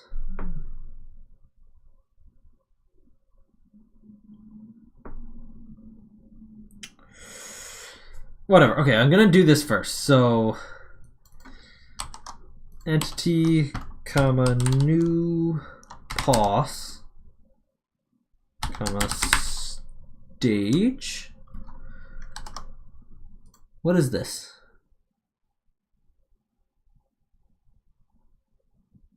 That's what I gave it. I'm now confused. Wait, new pos isn't a set. Wait, no, new box pos is what I meant to provide it with. It's basically what everything's named everywhere. All right, cool. So, but now this only will do stuff if it collides with other entities. So, oh, here's what we're gonna do. We're gonna do not collides with entities, or there we go. That's the condition I wanted.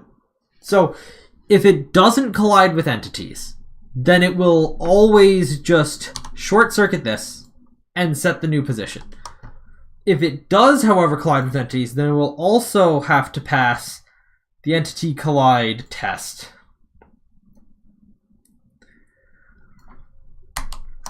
All right. After it passes, of course, the check for colliding with the level. And I guess it's gonna... Wait, no, it's not going to be able to stair step off of other entities. I don't think we're going to want to deal with making stairs out of entities. Maybe that'll be something we want to do in the future, but I'm not going to bother. Hopefully this is correct then. So if it doesn't collide with anything of that, yeah, so if it doesn't collide with anything when it's moving, then we also check if it doesn't collide with entity, and if so, then it can just go. Maybe we'll... maybe make maybe allow use of stairs. All right, and then here's player specific code. Moving left. Wow, this is so... I probably should be doing a bit more commenting of this.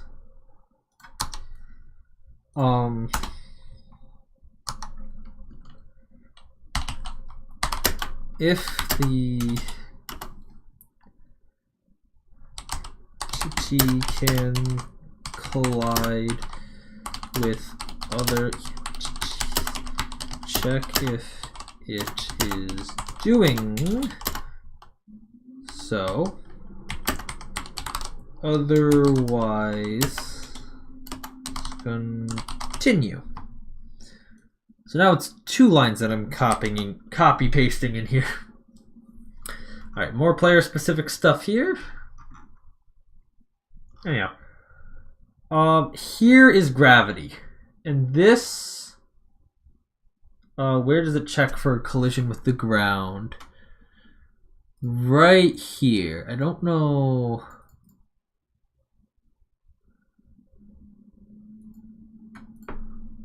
This line is kind of confusing. So if the new position isn't colliding with anything, then we do this.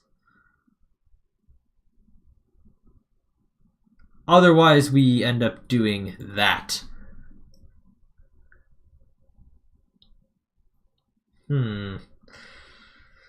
Well, I guess...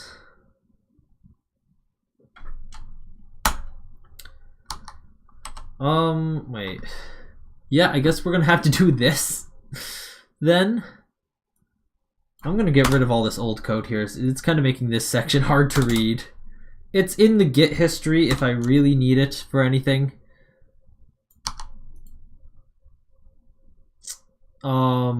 Just called new box here.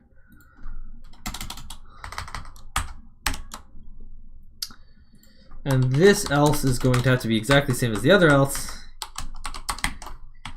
Set vertical velocity velocity to 0.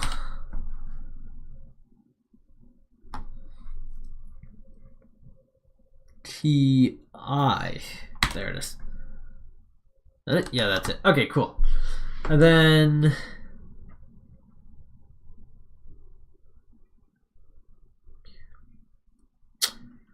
yeah, probably should add a can be killed check here, but for now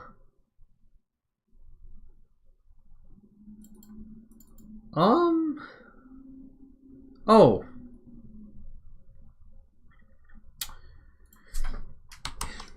T instance of STAints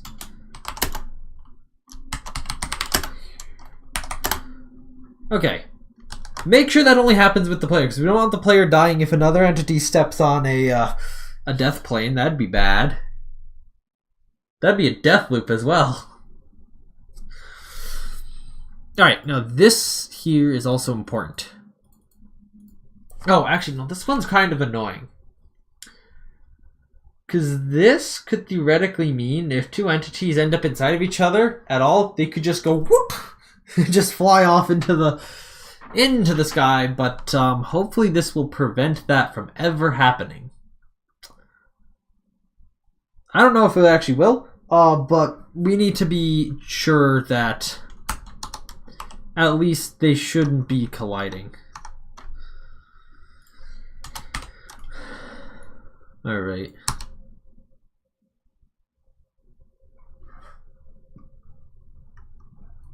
Oh gosh, I have to... Okay, let's save this here. I'm gonna need to do a commit here. And then jumping. I don't think it actually...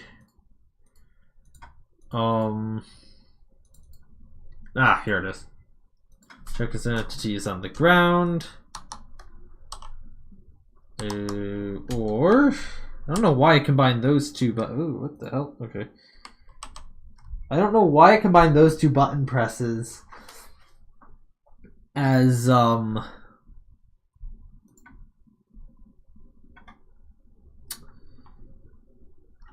don't know why my mouse was set there either. I don't know why I combined those two button presses though as a singular action that could be undone.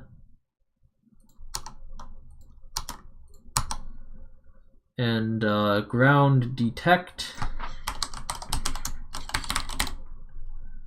Alright. Once again, doing all that stuff. And make sure if they stop jumping.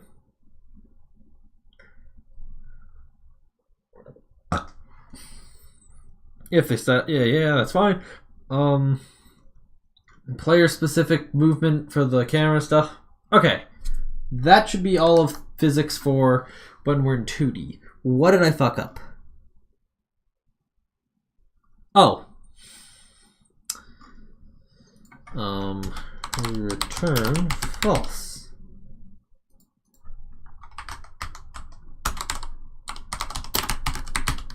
Alright, there we go. Why was it not warning me about that? I guess processing gets really weird and wacky when you're doing stuff in separate classes that aren't going to be integrated into the processing main class. It is really weird and stuff. Alright, if this works, we can simply add this stuff. Okay, so oh wait, hold on. I want it to be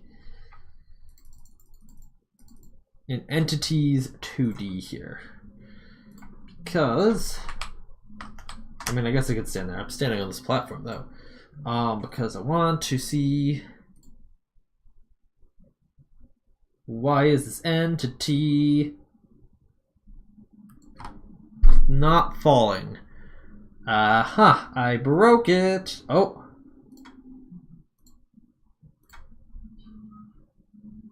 crap.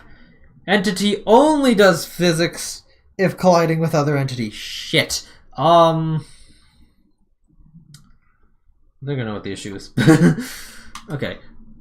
I also have to apply this to 3D, but I'm glad I didn't go all the way there yet. That could have been crazy. I think I need to say not this.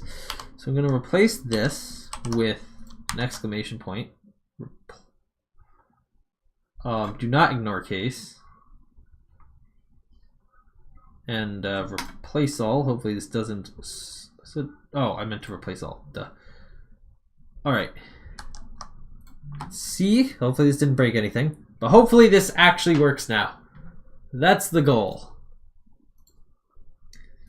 Oh, creator, load, test.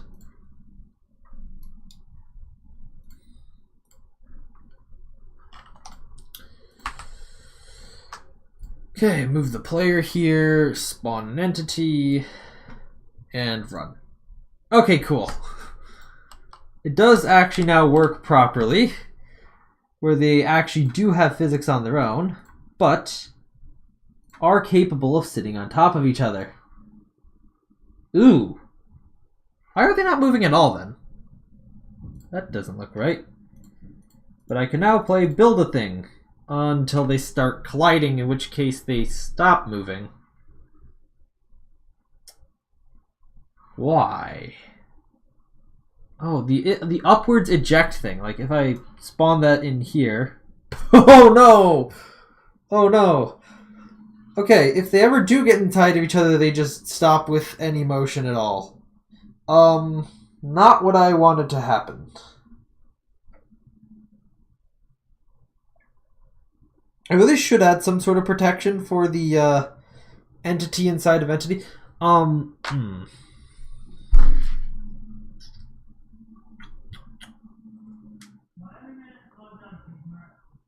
not entirely sure what I should do about that. Anyhow, let's go apply this new system to 3D, or apply the ability for entities to move in physics, or entities to collide with entities to 3D. Wait. No, wait, I didn't even... I don't think... Yeah, no, I didn't even allow entities to move in 3D yet, did I? I'll do that off camera then. Off stream, off camera, I will... Wait, no. They have... Wait, no, yeah, that's just physics, duh. I didn't do anything specific to entities. This was the specific to entities that can collide with other entities thing. What am I thinking? My brain is going to mush. I swear. Keep scrolling, keep scrolling. Oh. Wow. Oh, I went a bit too far up. Alright, here we go. Alright, let's just recopy this line. And then we'll just make the entities move in random ways for random periods of time. Because... if not entity collide.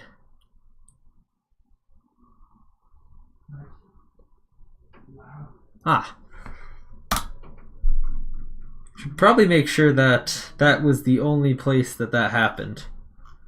I understand why that happened as well. I'm surprised that's legal, but alright, the second one here is the one that has the comment that I want to copy. Alright. Now we scroll down to the 3D code. I was in the 3D code already. Alright, here's 3D. Right. So we similarly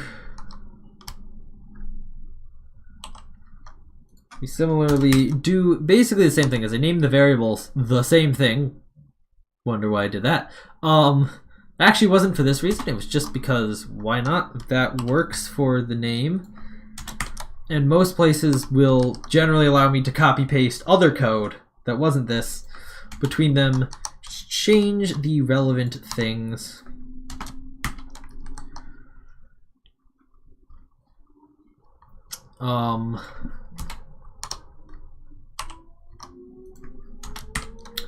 Great, now there's that alarm going off nearby.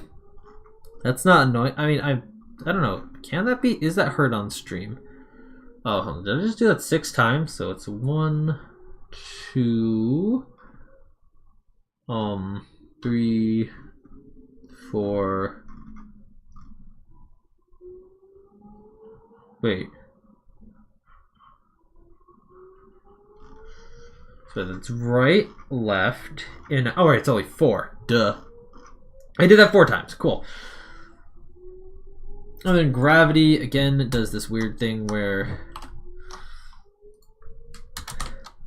we have to then indent this and say else, not in all caps, geez, else entity dot set vertical velocity to 0.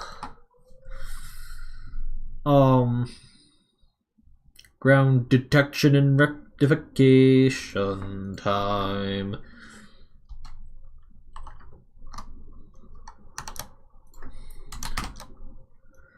We also only do that when, oh right, we get the entity's hitbox situation going there. And that specifically prevents them from moving. Oh wait, I did need this.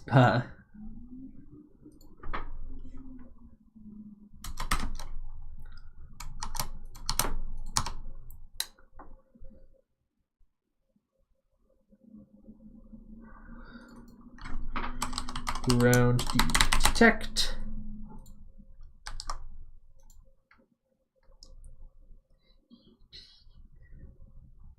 Why is this not correct?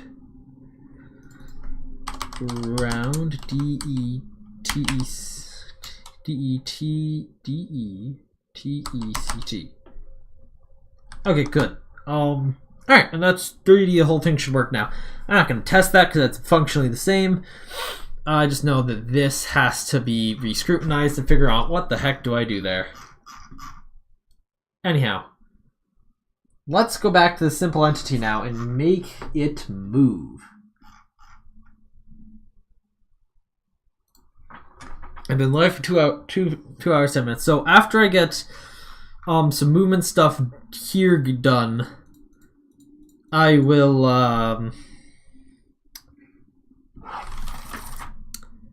yeah, after I get this stuff done, I will end the stream there. So what we're going to do here is we're going to say we're going to have int ax and ax equals 0 and az equals 0. Now that I think about it, I don't really have an inciting force. Anyhow, turn ax equals -1, ax equals 1, be a negative, not no.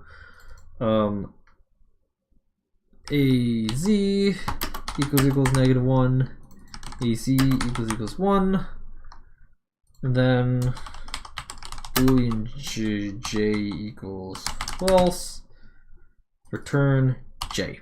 And then we're not going to bother with the reset for now. All right.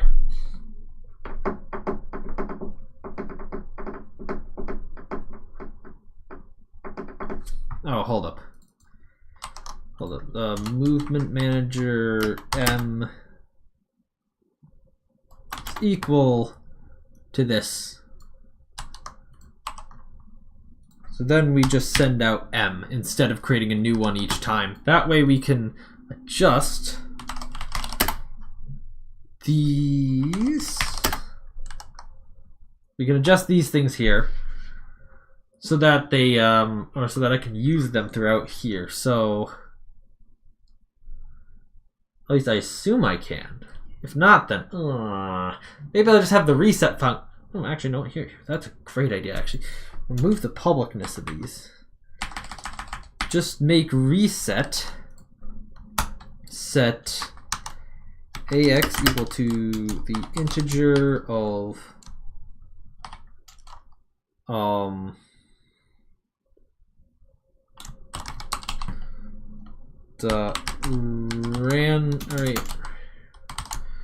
math.random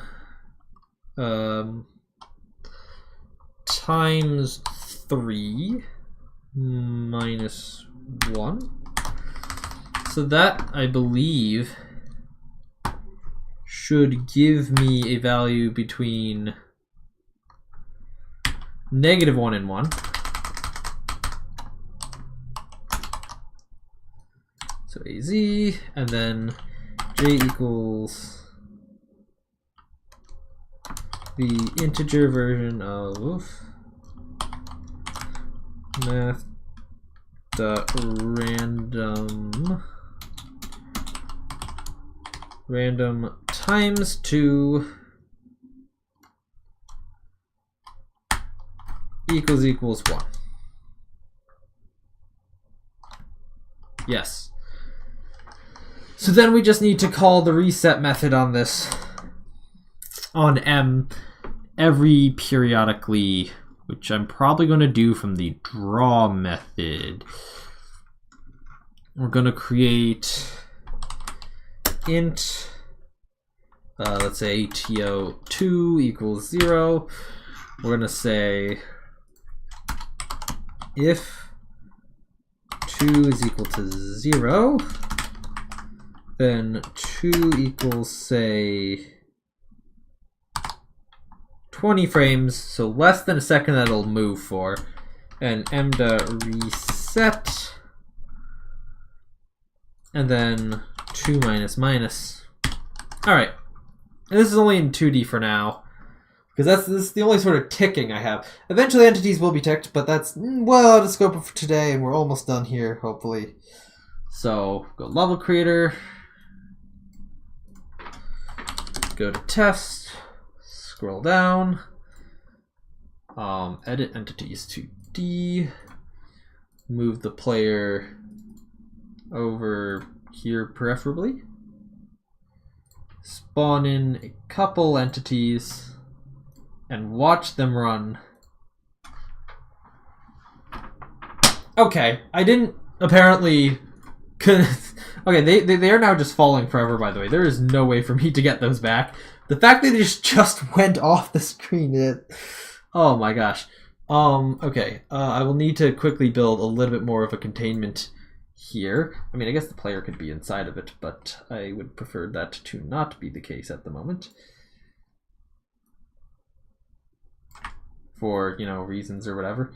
Okay, and just in case they somehow find a way out, or find a way up there, we'll put an entirely solid roof on. There we go.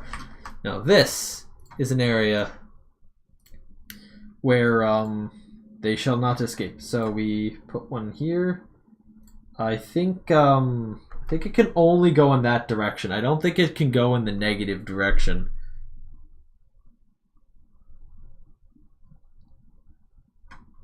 Okay. Okay, I guess I'm putting myself in there to see that they are both stacked up against that wall. Not really doing anything. Alright. We'll save this as is, though, as I do need this better containment environment here. I think my issue is I need to go -2 on these. The jumping seemed to be working. Which is good. Alright. Toolbox can go over here. Test. Load. Entities 2D. Player, put there. And pause existence. Spawn a couple entities. And then, yeah, now they can...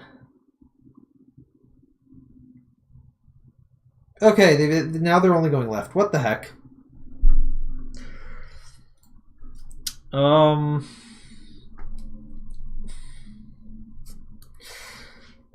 Let's see. Let's try something.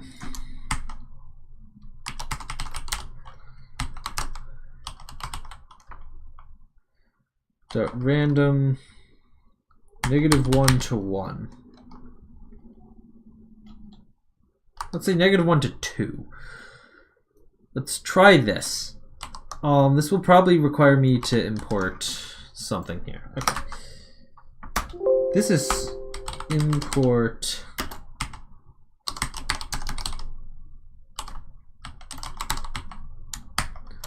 something that I don't generally want to require entities to import. Wait, what did that just say? Insert oh, right, insert. Wait, what?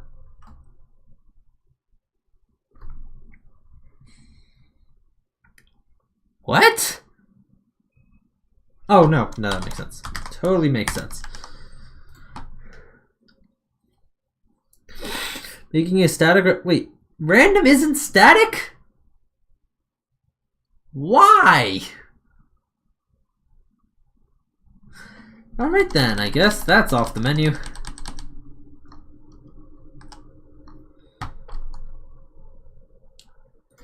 We'll use a different random.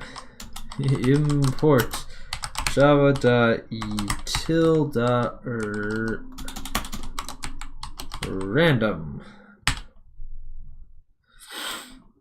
So random r equals new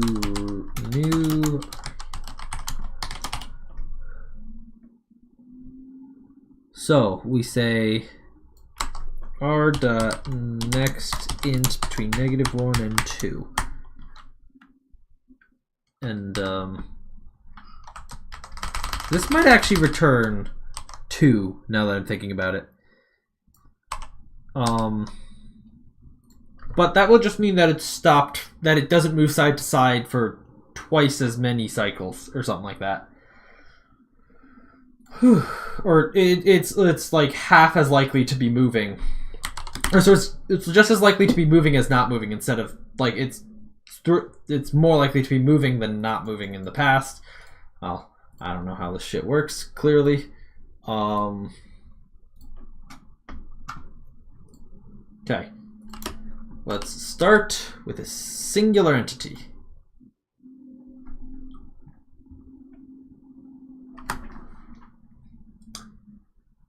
Oh, okay.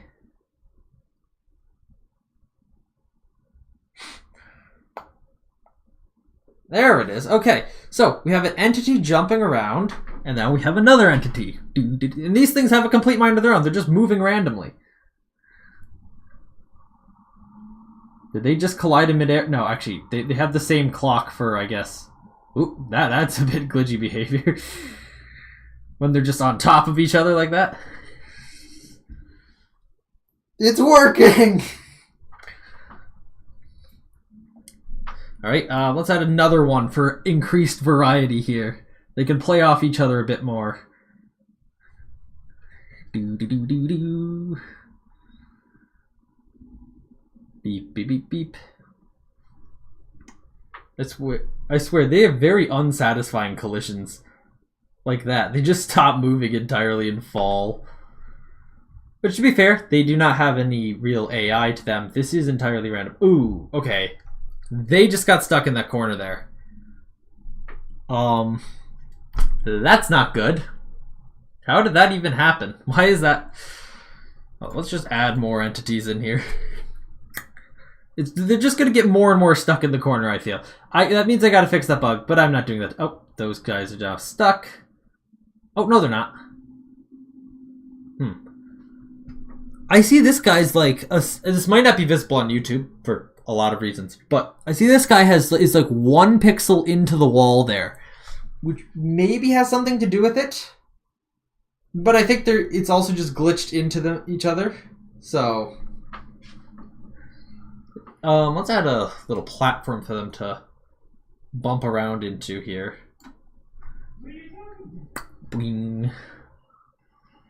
And another little platform that sticks out of this wall here.